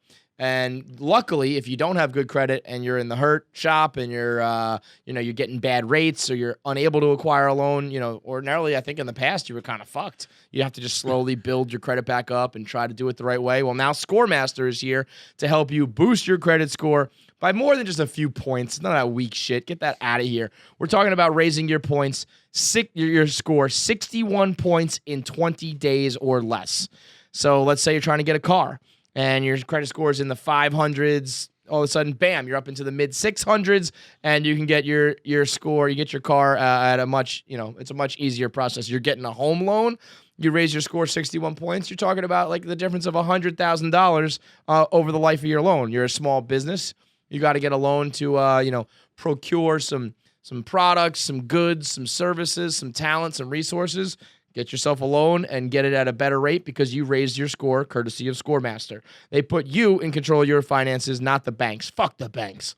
Oh, I don't know much about finance, but I know fuck the banks. Let them fail. So Scoremaster can handle that, not the banks, and they'll help you take control of your own money, your own finances, and your own life. Get your credit score boosted up when you go to scoremaster.com/KFC. That's scoremaster.com/KFC. Voicemails. Let's go. What up, boys? I have a question for you guys. If you have two choices. You can either switch places with each other. So Kevin, you become John. John, you become Kevin.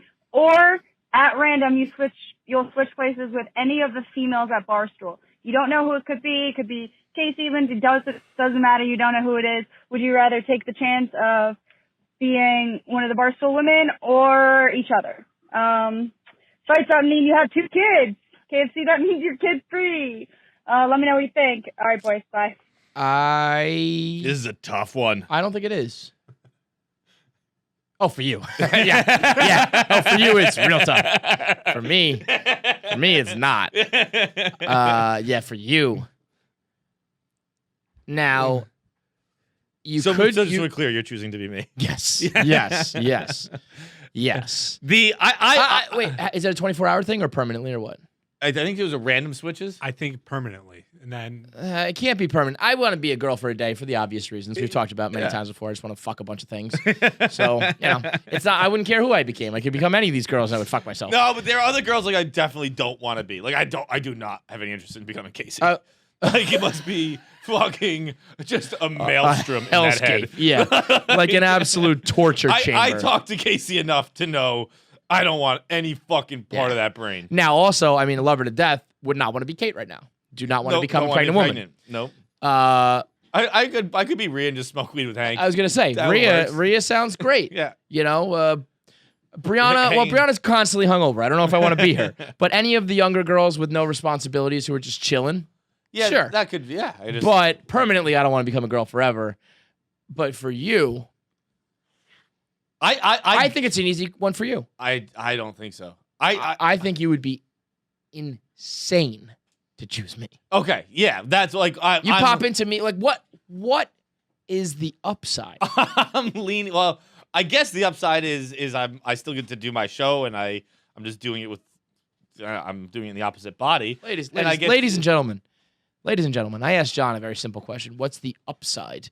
And his answer was, I get to keep doing work. I mean, if that is the only answer you can come up with, like there is not, okay, you're being polite there. I understand you're trying to come up with something. There is not a single true, actual upgrade of your life by becoming me. There's not one extra benefit by becoming me. Yeah, you're probably right. Yeah. But no, I'm definitely right. It's not like, oh, I can go like live in his house. It's a cool house. Like, oh, he drives a cool car. Like, oh, no, like there's nothing I do. and you wouldn't want to like hang out with my kids. Like, no, so you wouldn't care about that. I wouldn't want to. We've talked about this ad nauseum. I feel like where like I'm exceptionally selfish, and like there was like on Saturday afternoon, whatever, after like Thanksgiving, like I was just hungover as shit. Yeah, laying on my couch, and I was like, that was so much fun. Yeah, and just like I can't imagine having. I was like taking care of the kids. I was running around a park and now shit. it's time to play with kids. Like, yeah. I want to be selfish. I want to remain being selfish, and so I am not the choice. It would be very unselfish of me to choose you, and I guess I'm choosing the girls in the office. Most of them would be pretty fun. I think it'd be pretty fun to be them. It would be like very much like that new Vince Vaughn movie though, where it's like he switches. It's like a body swap movie, but it's he swaps into like the cool cheerleader. Okay, and he's like a murderer. Oh boy! So the cool cheerleader becomes a murderer, and the cool cheerleader girl, the voice is trying to convince her friends that he's this murderer. Okay, and it's body swaps are hard to explain. Yeah. But it was like it's just that's what it would be with most of the girls here. Like I'd be in this cute little 20-year-old girl, and inside it would be just a big ball of man rage. It's just furious. Like, think about the rants we go on. How insane would that be in a woman's body? For a girl? Like, if I'm just like, I'm gonna fucking snap! I'm going to Afghanistan to civilize you motherfuckers! Do you know what taking Christmas pictures is like? War! Can you do like a deep fake with Rhea, with John's latest rant? Can we make that happen somehow? I'll give it a shot. Or like a little, like, if Ellie was still here, like little Ellie being like, I'm gonna fucking beat my kids. There's a benefit of being a man, the double standard in that we can say whatever we want. It's kind of like, oh, that's funny. A girl says that shit, it's like, lock her up. It's deranged from us. Yeah. It is downright asylum worthy if you're a woman. Sure. It is like rubber walls, straight jacket, defender from herself, protector from herself. But yeah, I'll take John, and you should take the women every fucking time. Yeah, no, I'll take the ladies. I'll start running in the mornings, I suppose. Go ahead. Hey, KFC. Hey, Fights. First time, long time. Love you guys. I have a question. My best friend just started dating a new guy. They're like early 30s, and I was basically in the room with them one day, and they asked me to help her coach her give head. Apparently she's not comfortable doing it or good at it. So anyway, I was in the room with them and decided to help them out. Next day passes, we all hang out, and then we're on the way home, and I asked her, like, I noticed them, they were hanging out at night together. I said, hey, did you guys have sex? She was like, no, he fingered me and I blew him, but neither one of us came. I was like, oh, like, what do you mean? She's like, yeah, he only comes if he jerks off. I said, okay. So like even during sex? She's like, yeah.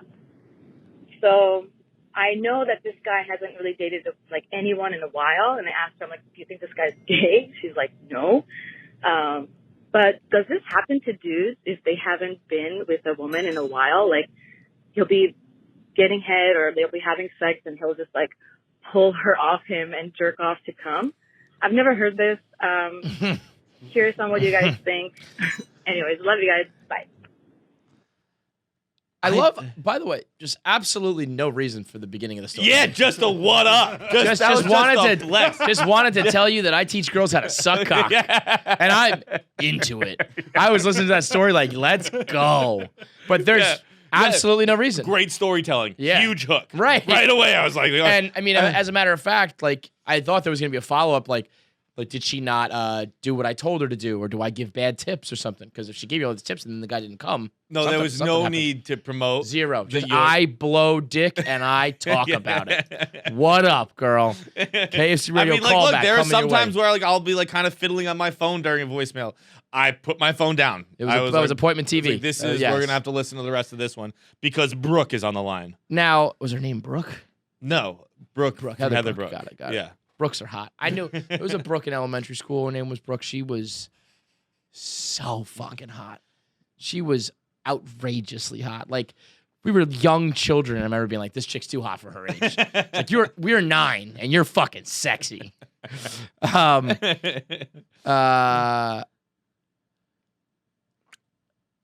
think it's quite the opposite. If someone has not been with somebody in a long time, you usually like come quick, unless there's like a lot of nerves and shit. Like we've been talking all day long. I was gonna say, I think I would understand if it was an erection issue. Yeah, because that I'd be like, okay, that makes sense. Like he's used to this girl and whatever. But once you're hard, you just come.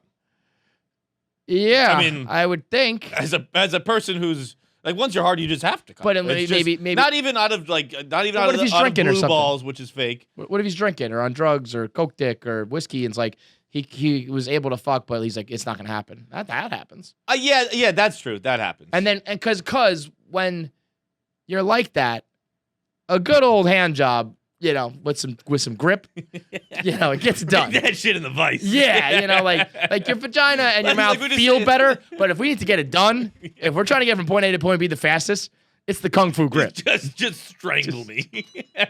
Choke it out.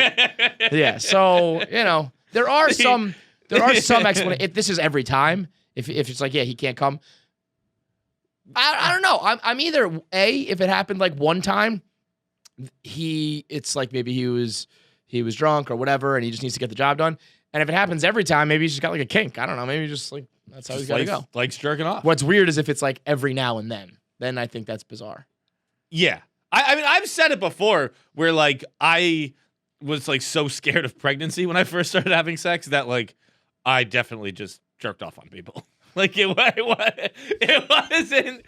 wasn't like that. It wasn't as clear as that. Well, then don't say it like that. It's funny that way. It is very funny. I'm trying to do a funny show.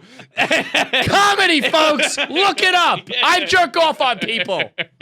We'd have sex, and then I would pull out so early, I basically had to jerk off. We would wrestle naked for a little while, and then I'd jerk off. How long do you think you would really jerk it off to come?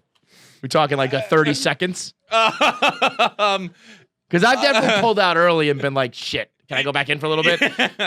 But it's probably 30 seconds to a minute. But that's a huge difference. It's a 30-second difference. It's probably this thing or double this it's thing. It's 100% of the time.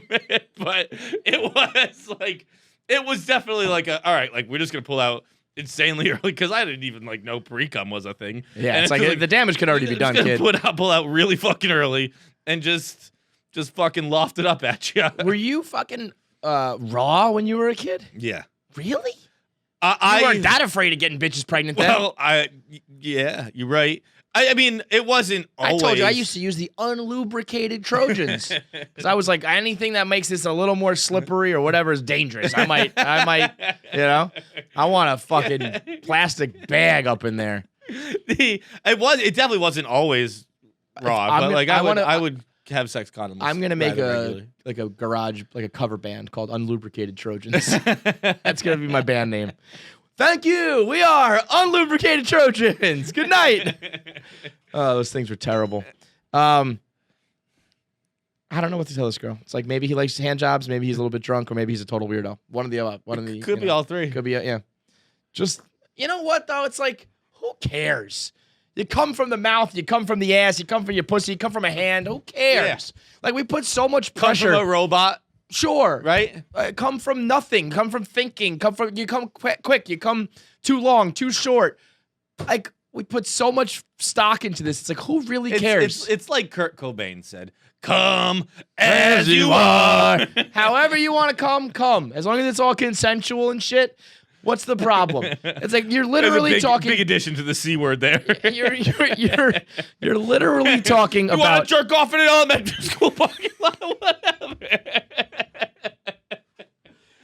Think about it. We here, these girls and all of us, we're fretting over which way, which position, which style, which act we beat up on a dick until it pukes. Who cares? Oh no, his dick only spits at me when I use my hand. I don't know. I consider that a win. It's not in your mouth. It's not in your. You're not gonna get pregnant. Who cares? You just gotta wash your hands. Just let people jerk off. Just gotta wash your hands and get it weirdly like sticky on you. Isn't it the water when the water gets on the cum, it becomes an entirely different substance. It It does like coagulates. And oddly, I know how to fix this. What does that mean? It is because I have Fix it. What does that mean? I know how to make it. Oh, not when you're happen. washing. Use soap? No, I know how to make it not coagulate. Because when I used to make eggs all the time, I'd be like, why is it such a pain in the fucking ass to clean my pan? You spray your dick with some Pam? And I Googled it, and it's a protein-based liquid hardens in warm water. So you got to use cold water. That's how it said to clean your egg pans. And I haven't really tried with my own hand, but I imagine it's a protein-based liquid. So you have not tried this out? I haven't. But you think? But I think, yeah, well, it's a Eggs, hypothesis. cum, same I'm thing. being a scientist here. It's a hypothesis. I'll tell you what I'm going to do run my tonight. theories yet. I'll tell you what I'm going to do tonight. I'm coming on my hand. I'm coming on my hand and putting in some cold water tonight. Tonight.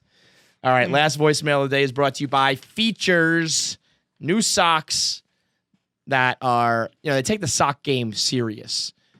Socks are no joke. An uncomfortable pair of socks will ruin your day. We're living in the midst of the sock revolution. Yes, big People time. used to not give a shit about socks. Look at your dad. And Right.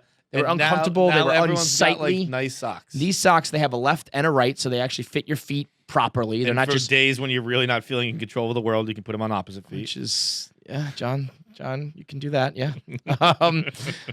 They are stylish. Just have to control something in my There's life. different cuts. And I will not There's let features tell me what it will be.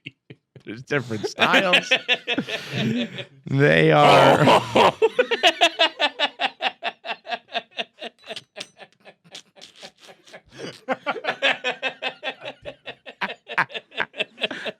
That's really funny. That one really got me. I'm really laughing.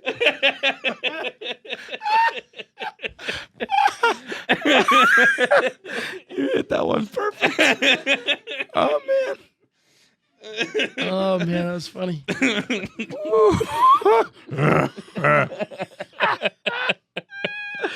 Holy shit, that was funny. I'm like lightheaded right now. So, if you like wearing regular socks, Features got you covered. They got additional support so that you can feel the difference when you're running or playing hoops or any activity. They got the max cushion feel on the golf socks if you're out there hitting the links. They've got active socks, casual socks, stylish socks, athletic socks. They've got it all meticulously engineered. They keep your feet cool and dry. They're comfortable. They have the specific zones for compression. They're targeted for support. There's no slipping or bunching, no sliding. Tons of styles, tons of colors. They have knee highs. They have ultra light knit. They have maximum cushion, like I said, all tailored for everyday wear, athletic performance, and extra support. Get $10 off your first pair of Features when you go to feetures.com/KFC, $10 off your first pair. And they're a great stocking stuffer, a great gift for Secret Santa, and affordable, but an everyday pair is something that you really need. Go to features.com/KFC for $10 off your first pair.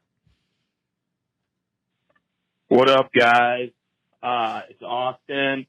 Hey, I love you guys, and I don't want to ruin your day or anything if that's what it seems like I'm about to do. Sure does. But I'm listening to the pod from Thursday, and I'm just thinking, like, man, KFC doesn't think he can make a basketball team anymore. And I'm thinking, I'm like, I wonder, so you guys always say that, like, everyone's themselves at Barstool, but they play it up like they're an exaggerated version of themselves. Do you guys think that by exaggerating your, like, lack of self-confidence, your lack of masculinity, all of that, Yes. do you think you made yourself Yes, less confident. I know where this is and going. less masculine? Undoubtedly, Kind of Without 100%. I think of this every single day, Yep. and it's one of my biggest regrets. Yep. Oh, I ruined my own life. I without a doubt. absolutely ruined my own life. There's literally no question about it. And don't worry, I've talked to my therapist about this, Yes. and she's just like, you probably did. Mm-hmm. Like you know how fucked up it is when your therapist is just like, I don't really have a solution for that one. Dude, I was talking to Carton yesterday. He said he was talking to he's gone through therapists who said, I can't do anything for you. I can't fix you. Keep your money. Go. Imagine a therapist saying, I give up, I quit, I tap out. There's no fixing you. That's similar. That's similar. Yeah. Like, yeah, you fucked. I mean, like I when I was young, because my dad like was like a salesman and like that, like he would kind of like teach me like tricks about sales and stuff like that. Yeah. And one thing he always told me was that like when back in the day when he was having me and he was like cold calling and shit like that. And he's like, you just always had to have a smile on your face to trick yourself into thinking you're happy. And That's depressing. Yeah, I like weird lesson to be teaching a 6-year-old. Like he might have seen some signs. And guess what? Guess who won best smile in 5th grade? But which is also such an insane thing that we do. Like Give out those support. I don't think they do them anymore. Have children vote on who's the hottest. Yeah, we had best body, dude. It's like, well, guess who? Like the fat girls aren't winning that. best dressed, aka whose parents are the least poor here. Like everything was just meant to shame parents, be it their DNA or profession or sense of fashion. Unbelievable. Just like, I want to make sure you parents don't feel good. But as for to answer this question, yeah, absolutely. I mean, self-deprecation is like my go-to, joke. And it's all just a defense mechanism. It's all like based on insecurity and fear of failure. But also, I think I kind of disagree in a way. I think it's almost a little bit narcissistic at times because I'm only really making fun of things that I think I'm actually okay with. You know what I mean? Right. Like, I don't think I'm that ugly. I don't think I fucked that bad. I'm not that poor. Like, the real problems I have in my life, I kind of keep quiet, So, in a way, I don't think I actually talk about anything. You're just fishing for compliments all the time.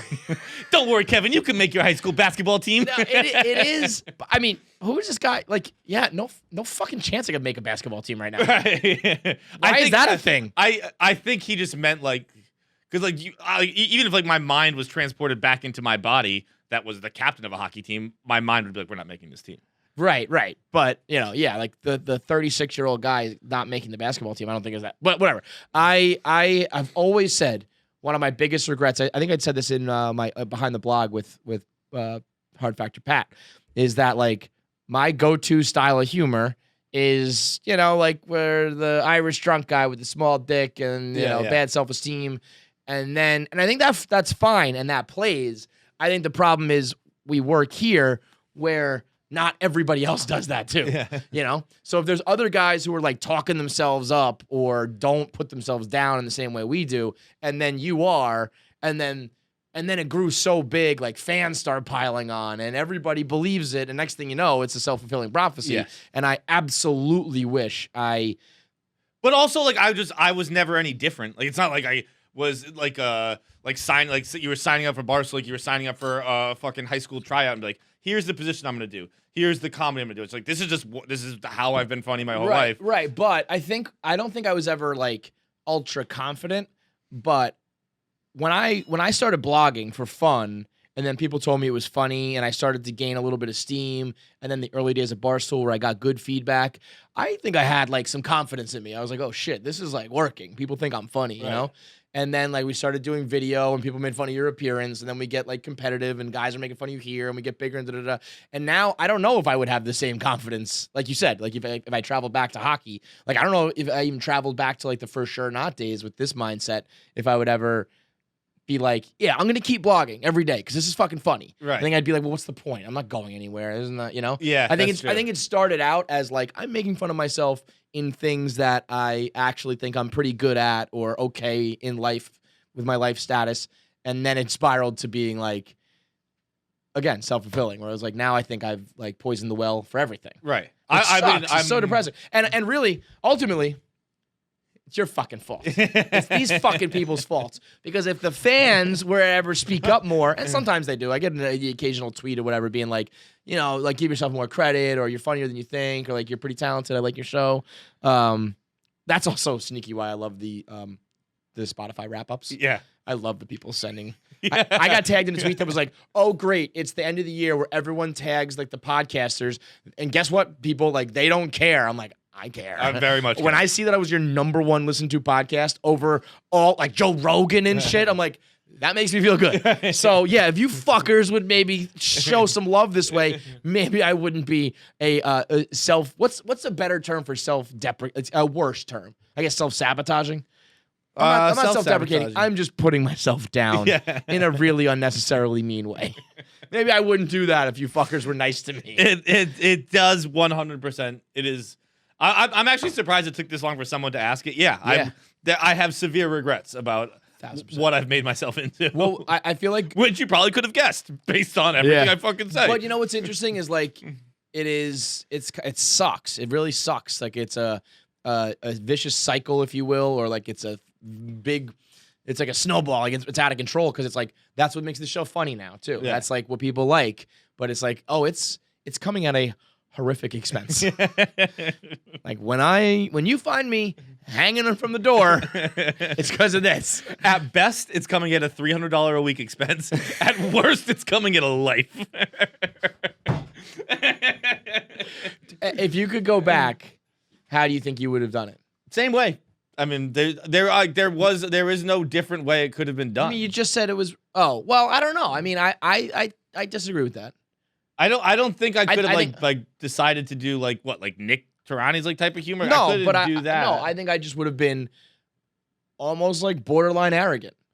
I think that I've just learned, be it from fucking all the way from like Donald Trump as president down to like other internet personalities.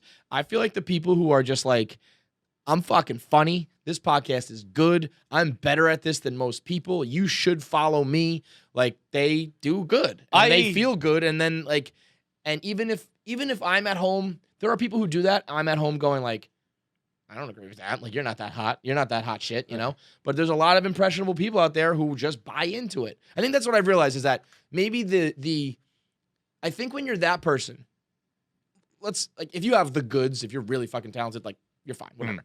If you're kind of putting on a front because you're like, it's almost like what'd your mom say when you're voting for yourself in 4th grade or whatever? Like, if you don't vote for yourself, who's going to vote for you? Yeah. So, like, if that's your mentality, I think the top tier of people who you probably really respect and know and think are smart or whatever, they probably see through it and are like, this is all fucking front. Mm-hmm. But then there's like 90% more people who are just going to be like, yeah, this guy's right. He is cool and funny and I'm going to follow him. You know what I mean? So I think you almost like sacrifice the people who are like smart enough, but there's such a bigger base who would just ride with it.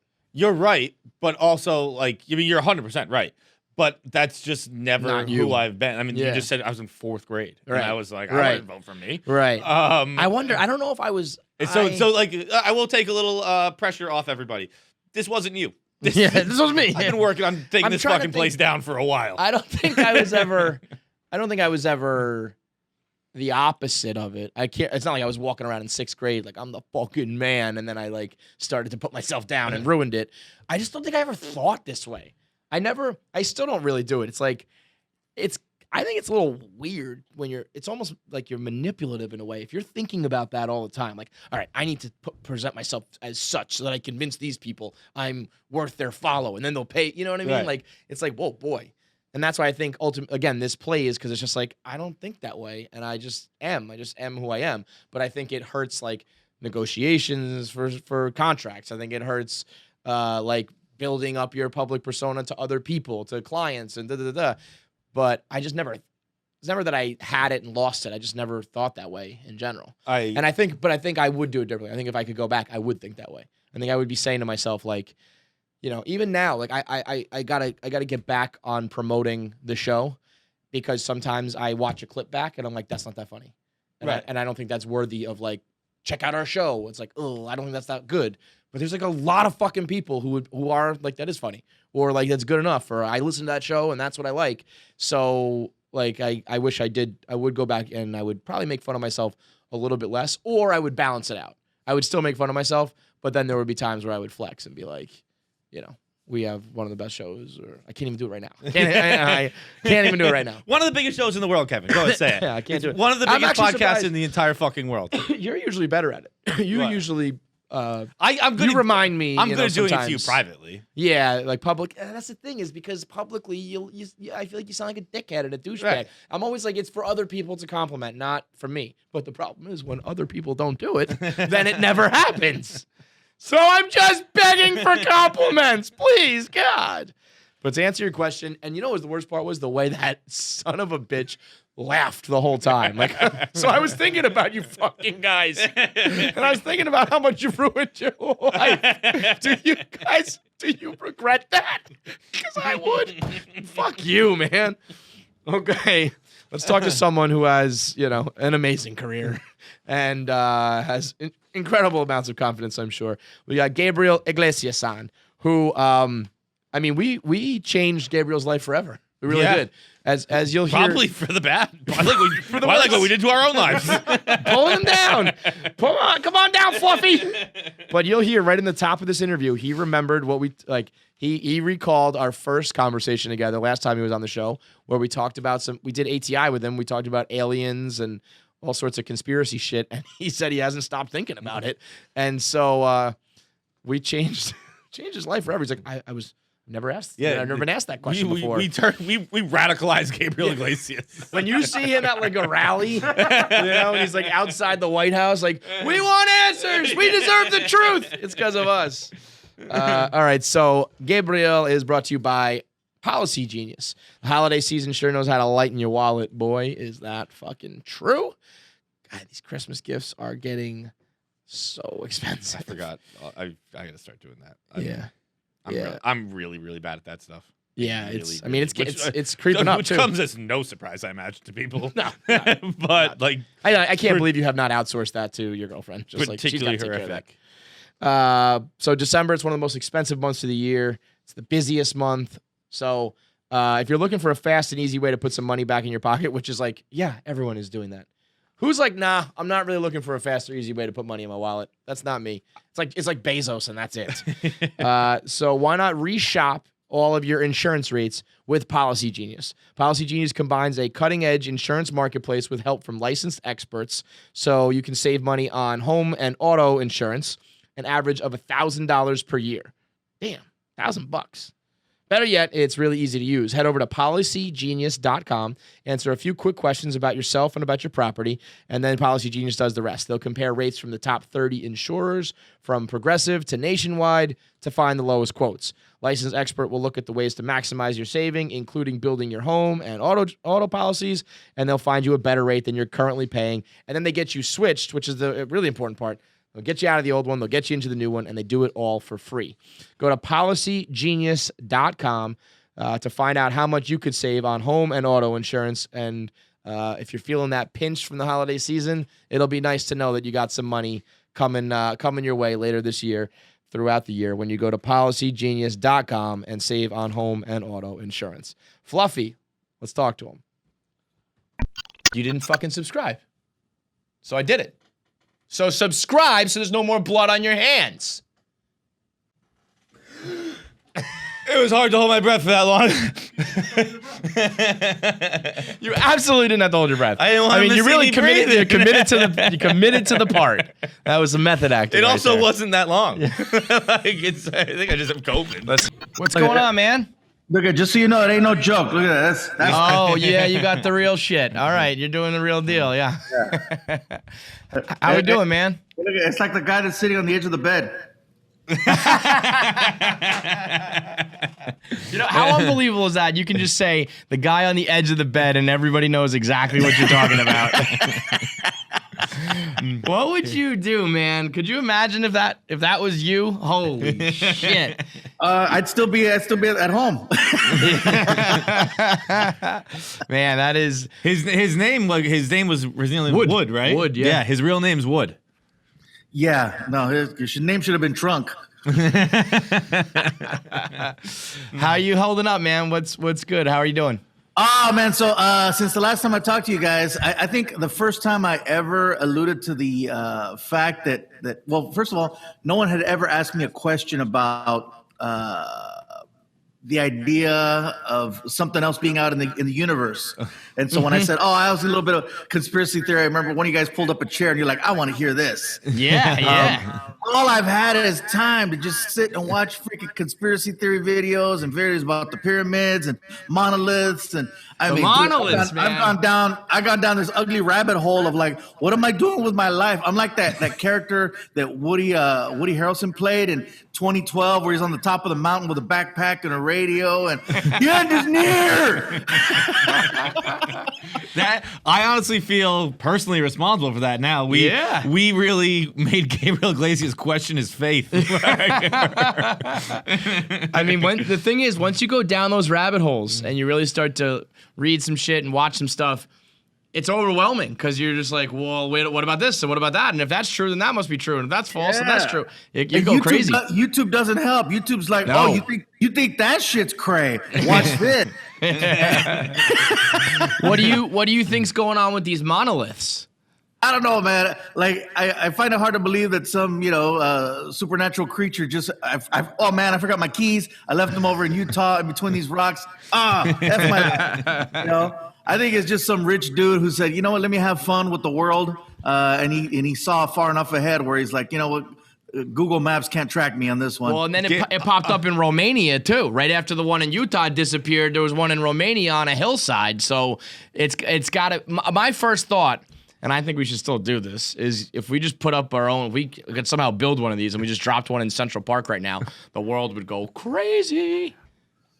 Yeah, so I think somebody was just messing around. I'll take you a step further. You keep saying someone. The answer is Kanye West. Ooh. If anyone was going to do this, if anyone had the funds and the insanity to do this, it's Kanye West. Interesting. I could see that. Yep. Did they say what kind of metal it was, or was just? No, that was the thing. It wasn't even really metal. They said it felt almost like cardboard. It was hollow. It wasn't anything of substance really. At least the one in Utah. I don't know about the one in Romania, but yeah, I don't think it's some solid block of silver or some extraterrestrial, material. This is probably gonna be some marketing stunt for some sci-fi movie coming out or something like that, and it's gonna really piss me off when that's the case.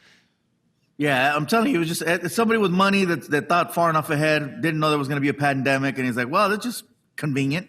And is there any better way to spend your money than making the world go crazy? If I could do it, I would. If I get rich, watch out, world. I'm gonna fuck with you guys every day. Yeah, it sounds like the government. Oh, you really been hitting the YouTubes. They're gonna get us, man. They're gonna get us. Sounds exactly like the Illuminati, doesn't it? What is the weirdest thing that you find yourself kind of being like, I don't know, could be possible? Where's the deepest place you went in the rabbit hole? For me, it's like structures, any type of crazy engineering. So like, Machu Picchu or the pyramids, or when they start showing these places where and they always get the guy with the accent to do it. So it gives him more credibility. Yes, yes, for sure. He's like, I find it remarkable that the precision behind the cuts is such that, and I'm like, ooh, and it's like the David Attenborough dude. And, so anytime they show those structures where it's like they got the girl there and she's like, you can't even put a credit card in between the lines, right? And everything is so precise. And I'm like, yeah. Meanwhile, my contractor can't get my pergola straight in the backyard. It's so true about the narrator. If it was a guy like me and I was like, yeah, listen, these things are just too big. It doesn't work. But you give me a good British accent and a pair of glasses, and I'll believe anything the guy's saying. I'm just glad we found work for the lifestyles of the rich and famous guy. He'd right. been out of work for a little while. Yeah, give me a little Robin Leach, and I'll believe anything Robin he's Leach. saying. What? So you're thinking that Machu Picchu and the pyramids and whatnot? You thinking they're extraterrestrial?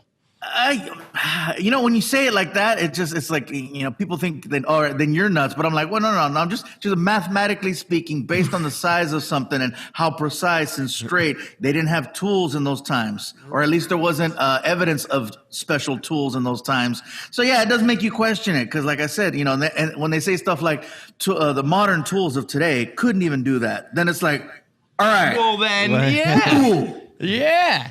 So what do you think about the idea? I'm of the school of thought that they weren't built by aliens per se, but that aliens came down, maybe gave them the tools, gave them the blueprint, and kind of gave them the alley-oop, like the assist. You know what? That's what I'm leaning towards. It's one of those things where it's like, if we know that there's something like, how many times have you seen on like those nature shows, whatever, when they show like a chimpanzee, right? And you're like, oh, wow, the chimpanzee is very smart. It's very smart. Let's teach it something. And then they teach it sign language and like, yeah, let's teach it sign language and let's teach it how to play with these toys and let's teach it how to do that. And we're just like, oh, wow, look, they're smart. We can teach them things. I feel like we're the chimp in this situation. Yeah, exactly, man. Yeah. We're just one big experiment. I get it. Yeah. I'm on board with this totally. And so you know what? You go deeper. They say that like guys like Leonardo da Vinci, and there were certain guys who were like way too ahead of their time. That like the writings he was doing and the things he was sketching, like he just couldn't have possibly even envisioned these things. I think again, it's like when you see guys like that, they were just buddies with an alien. It's like it's just not possible unless there was somebody hooking them up a little bit. I like where this is going, Gabriel. I can talk about this for hours. These are the things that my brain like just refuses to process as a protection for myself, and it's just like we're not even going to talk about if that like dog-headed god was real. Yeah, like, because if he was actually the one that came down and gave them once tools, you like, take the red pill or whatever, you can't go back. Now all I think about constantly, I'm like, is this even real? What are we doing here? Where am I? Now later on when you go on your phone's going to have a list of all these different videos and documentaries, and you're like, absolutely. What the hell? It's because they're watching, bro. So have you been thinking about this since our last time talking? You're just going down the conspiracy route for the last few months? Yeah, well, there's always something in the back of my mind.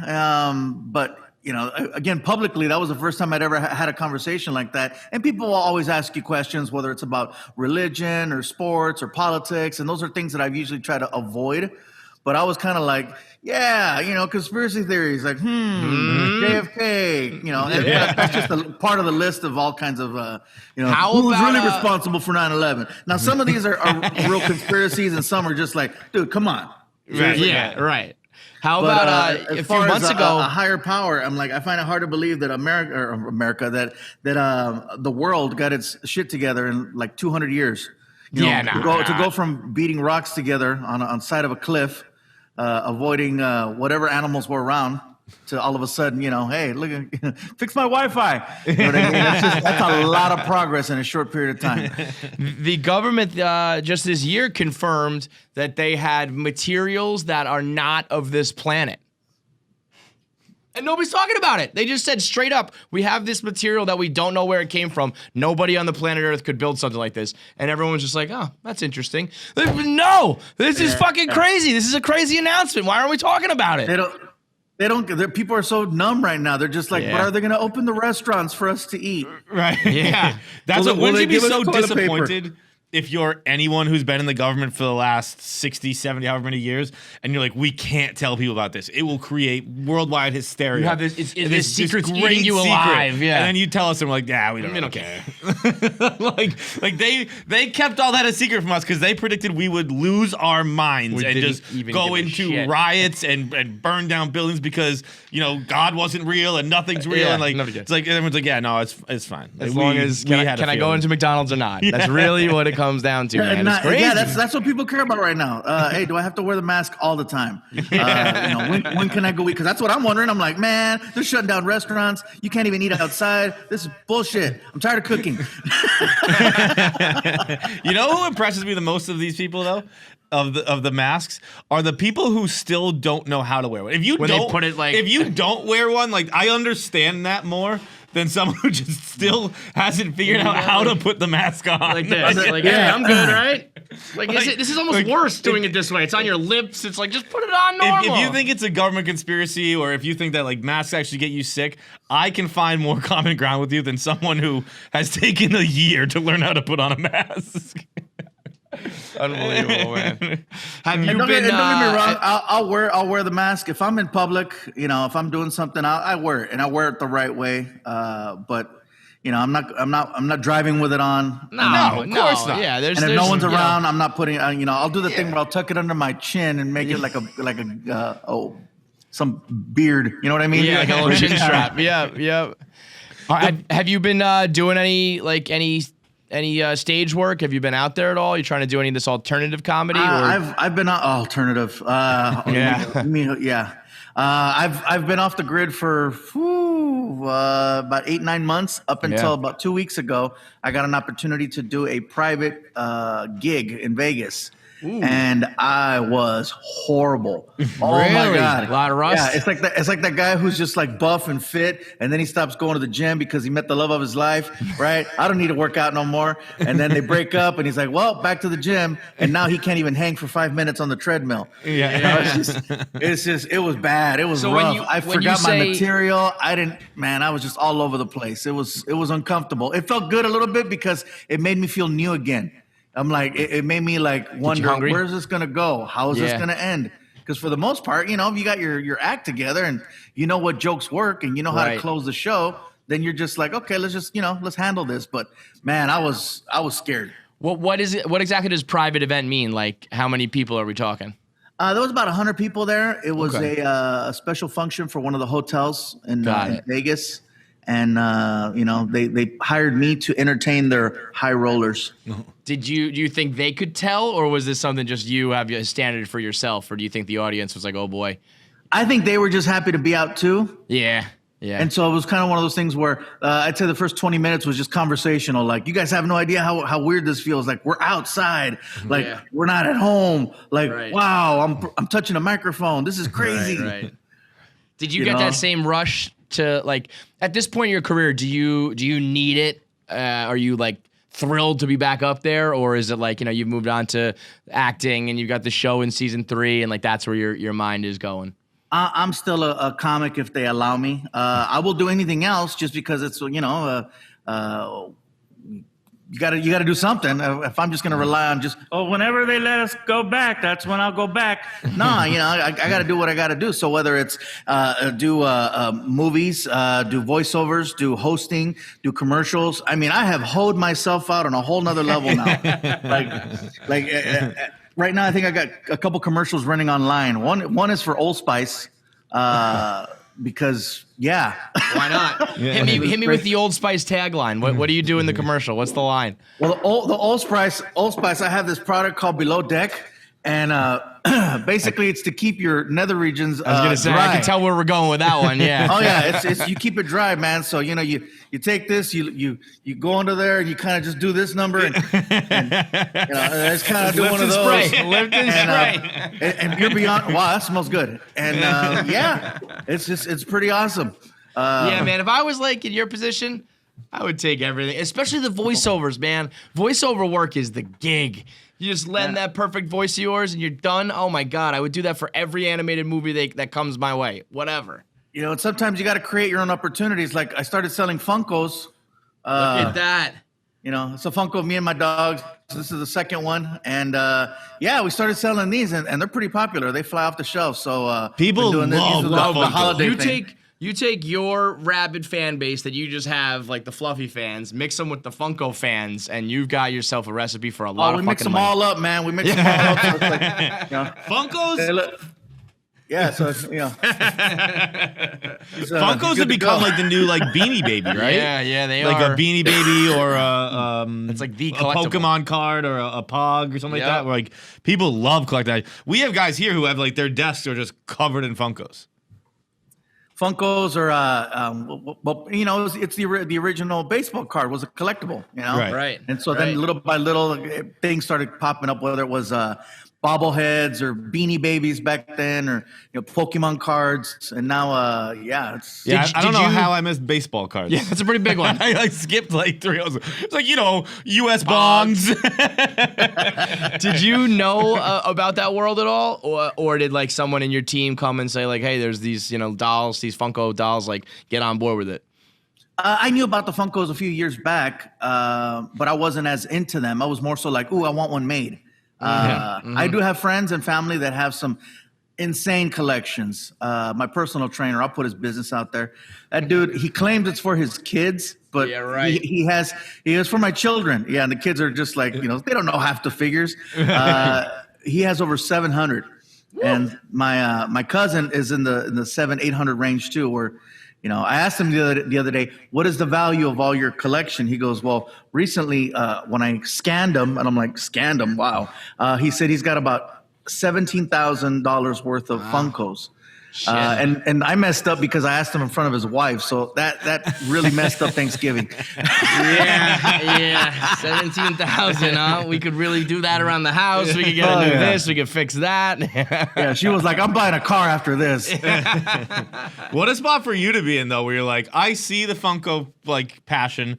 Not really interested in buying one, but I would like to be made into one. I could have it happen. There are very few people who can say, like, I'd like to be an action figure. Yeah. And it works out for them. Yeah. Well, the way that it works is that we had originally reached out to them a few years back and said, hey, I'm comic. I got so many numbers on social media. I've been in show business for so long, because they pick their topics, whether it's television or movies or just icons or, certain types of sports legends and stuff like that. So they have their categories, but they didn't have a comics category. So I said, I'm a comedian, and I think you guys should have a comedians category. And they're like, oh, okay. They kind of entertained the conversation for a little bit, but then they came back and they said, we just don't feel that you're on brand with what we're doing. And, it was one of those, it's not you, it's me kind of a thing. And reach out, a few years later, see if things are different. And sure enough, we did. I had the right person make a phone call, and they entertained the idea, but I think they were trying to brush me off, because they said, look, we won't license a Gabriel Iglesias Funko, but we will produce one for you. So basically, you would pay us, we'd make the figure, and then you could sell it on your own. And I'm like, well, that actually sounds cool. Yeah. And so then it sounds better to me almost. They gave me a really steep number of Funkos I had to order. And I thinking that, this is gonna get rid of him once and for all. And next thing I know, I got a semi truck in front of the office. Wow, that many! Holy shit! Oh yeah, and they all sold. So we called them back and we said, "Hey, can we get some more?" And they're like, "Really?" We're like, "Yeah." And now it's a little bit different. Now it's like, "Oh well, we have this and we have that." And I'm like, you didn't give me that option before." I was gonna say, fuck that. No. So I'm just saying, sometimes you gotta. When people say you take chances on yourself, gamble on you. And that was one of those that just really paid off. So now we're on our second. We're working on a couple more figures right now, but I'm definitely part of that Funko world. And I'm probably the only real face that they have that's consistent, because I'm always marketing it, putting it on social media. And, if Comic-Con was around, I'd definitely be at Comic-Con. I was there last year. And I was supposed to be there this year, and of course, is this like your big money maker right now? As the pandemic hits and things dry up, you've got this Funko cash cow. That's got to be a nice surprise. Oh no, it kills. It's awesome. Wow. It's one of those things where it's like the Funko people have their own world. I call them Mother Funkos, and their own world. And then of course you mix that up with an actual fan base, and it's magic. Shit. You said something there though that stuck out to me. Oh, hello. Yeah. And you said gamble on yourself. I know this is weird. He was sitting behind me, but he wanted to be in front. Star. I collect chihuahuas too. But you said gamble on yourself, and I feel like that's an easy thing for Gabriel Iglesias to say. You're not really gambling much right now. Are you gambling? Or because like a homeless guy on the street, if he tells me to gamble on myself, I'm gonna be like, well, that's a real gamble. Are you gambling on yourself? Well, the way I figured, it's like comedy got me to a certain place, and then it's one of those. What are you gonna do with that money? Dick off and buy another car, which I've done. I says, or let me spend some money to try to see if this, product can do something, because I've done that in the past. I got a whole merchandise line, and I have there's been some things that have been successful and some things that have bombed that I still have 10,000 of in the back. Yeah. So it is one of those things where it can be a gamble if something is not successful.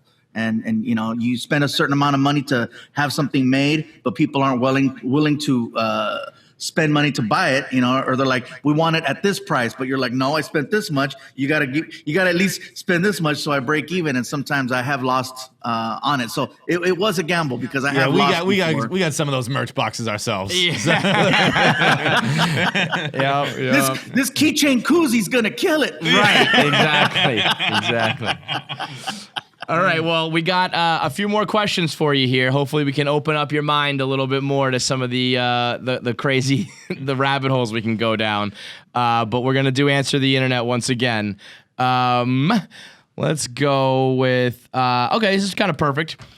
If you had to pick one person to be the ambassador for the human race, if aliens come down to meet them for the first time, who would you pick? Oh, man.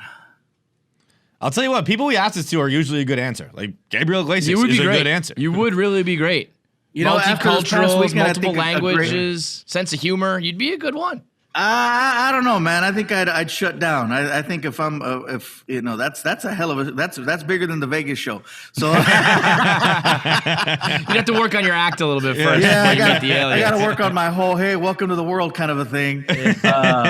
But if not me, I think after this weekend, I'd say we should get Snoop, man. Yeah, great answer. He was incredible, huh?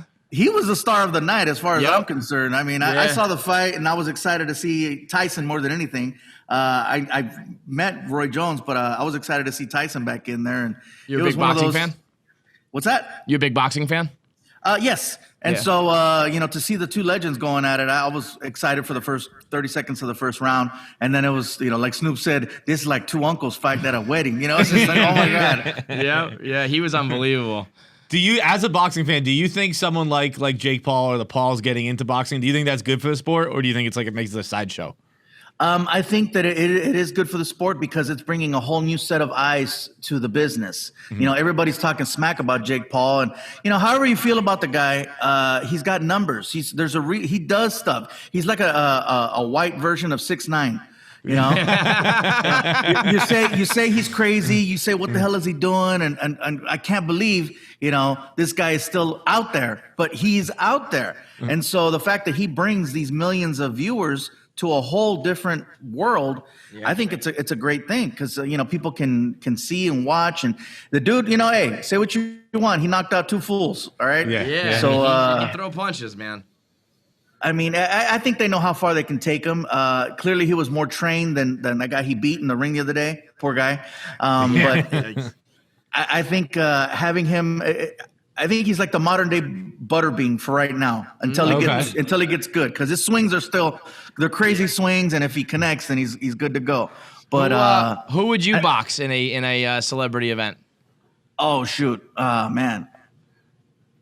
Probably Mario Lopez, because I know I think I could take Mario Lopez. Mario Lopez boxes, but I outweigh Mario by like 150 pounds. So I think I can take. We had Mario on probably last week or 2 weeks ago, and he was talking about, we were actually busting his balls because he's only a blue belt in judo.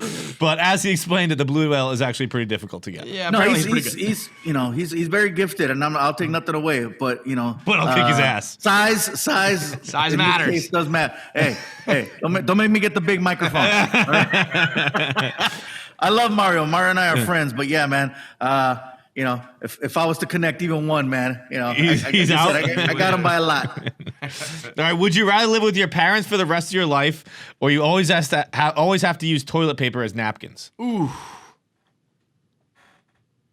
I got no problem using toilet paper as napkins. Oh, no I'm kind of with you. I'm kind of. No, when you think about you're eating like hot wings. You got sauce all over, and you touch it, and it sticks to your hands, and you rip it. You're ripping through it. You can't actually get anything off your fingers. Then you got the paper on your fingers. Everything else you touch. It's a nightmare. I don't need napkins. I'm wearing pants. I got pockets.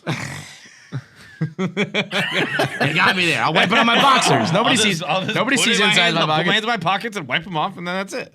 Inside the hoodie. Yeah. Whatever. All of my clothes and the parts you can't see are just disgusting. Covered in sauce. You're gross. How many rats would it take to overwhelm you in a fight? How many rats would it take to overwhelm me in a fight? The irony of you asking that question is that we're in my conference room here in Long Beach, California, and apparently I have a rat problem in this room. Yikes. Because the counter behind me, this right here, this area used to have snacks for anybody that would walk into the conference room. So we had little bowls that had chips and candies and just whatever. You walk into a conference room and I try to do it to make everybody feel comfortable because I hate walking into a the meeting. snack room here, it's like the most popular thing in the office. Everybody's always crowded around. It puts you in a different mood. And I've walked into so many meetings where all they have is like water and would you like a soda? And I'm like, you got anything And so I guess there's been a rat that found out about my little collection of snacks and stuff and started throwing its own parties. So I'd come into the room and I'd grab like a bag of Cheetos and I'd pick it up and there'd be a giant hole in the side and all the Cheetos are gone. And I'm like, oh my God. And this dude was eating everything. He was eating Cheetos and what do they call them? York peppermint patties. Oh, say what you want. That dude got some good breath. Yeah. He's eating good, man. The fact that you're just sitting in that room right now knowing that it has not a rat problem per se, but a rat who lives there is one of the braver things I've ever seen in my life. I'd be like, I'd have my, like, are you sitting like crisscross applesauce? Well, rats, when I brought in my friend who's a pest control guy, he gave me the whole rats like to stick to the corners, stick to the darkness. Certain sounds freak them out, so they're not just going to be running around the middle of the room. So stay right in the middle, then, babe. Yeah, right on top of that table. Actually, I have a show on Nickelodeon that has animals on it, and one of the episodes was rats, and I had rats crawling on me, and I was totally cool with it. It's the weirdest thing. Like I would have a pet rat. Like if this dude was like, you know what? Listen, Gabe, I appreciate the snacks and stuff. If we could meet somewhere in the middle, common ground, like I won't bite you or spread disease. Just keep putting the snacks out, and I'll pop my head. And every time you mention the movie Ben, I'll come in and be like, hey, and then I'll make cameos. You're the Rat King. Yeah. Gabe the fucking Rat King, man. Last one here. If you could get access to one person's phone to look at all their stuff, who would it be?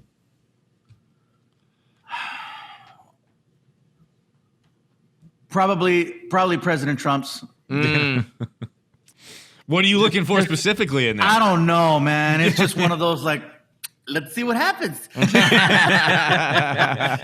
I think most people would say, oh, they're partners or their ex, partner or whatever. But come on. At this point, if you want to see that bad, you probably already know what's on it. Yeah, I have no interest in my partner's phone. You'd have to make me look at their phone. Yeah. I have no. You know what I want to see? I want to see the drafts, the stuff that never made it to social media, like the stuff that he wrote out. I'll tell you what. I don't think that man has many drafts. He lets it fly. He's usually press and publish. Oh, that'd be sad too. No drafts at all. Like everything correct. I honestly think all of my drafts are just an accident. Like I never have a draft like, all right, we'll save that for later. But basically, anytime I'm going to say something, I'm just like, all right, well, let's just say it. Yeah, we're idiots. that's probably why we're here. Now, how many times have you sent something that you didn't make a draft of where you had to apologize for it? None. Well, I don't think any. We don't do much apologizing. Yeah. That's the thing. Okay, that's a better question. How many times should I have apologized? Many. That's probably more. Nice. But like, I mean, they're not bad apologies. It's just like I thought this quarterback was better. Like it's not. It's not like something I have to issue like an apology to like a group of people. A press release. Yeah. It's just like I was wrong. Like I would have picked the other guy. Yeah, it's mostly I'm dumb. Yeah. That's what our apologies are. Sorry, I'm dumb. All right, man. Well, we appreciate the time, Mr. Iglesias comes out on December 8th on Netflix, season 3. So you're cooking, man. I mean, getting several seasons in there. That's a blessing. I still have my animal show, so hopefully I'll get a free rat out of the deal. All right, man. Thanks a lot. Thank you so much. Have a go, Gabe. Thanks, you guys. I'll see you on the dark web. Yeah. Have a good one. Later. All right. I'm gonna hit you with a little YouTube sabermetrics. Okay. Only 15% of people who watch the videos on the KFC radio channel are actually subscribed. That means you fucking lurkers. I'm right? tired. Yeah, free, I'm tired 85% of freeloaders. Retweet, like, fucking heart on Instagram. Rate, review, subscribe. If you enjoy content, double tap it. Literally, Double tap to subscribe. just click. It doesn't. I think you only have to click it once, not even double. Well, okay, just fine. one click. But I'm not a mathematician. Just a one click works. Because That's what it is. I don't want. If you double click, you might subscribe and then unsubscribe. Oh, true. So just one well, click. then 3 clicks. 3 clicks to subscribe, because otherwise, I mean, it literally doesn't affect you at all, and it will basically make our careers so much better. Oh, Please so much fucking better. do it. Oh, you'll get us so good. Please. You'll get us going Come so on. good. 85% of you. Triple Don't like. be poor. Triple time. The thing. The subscribe thing. Smash that button, as they say.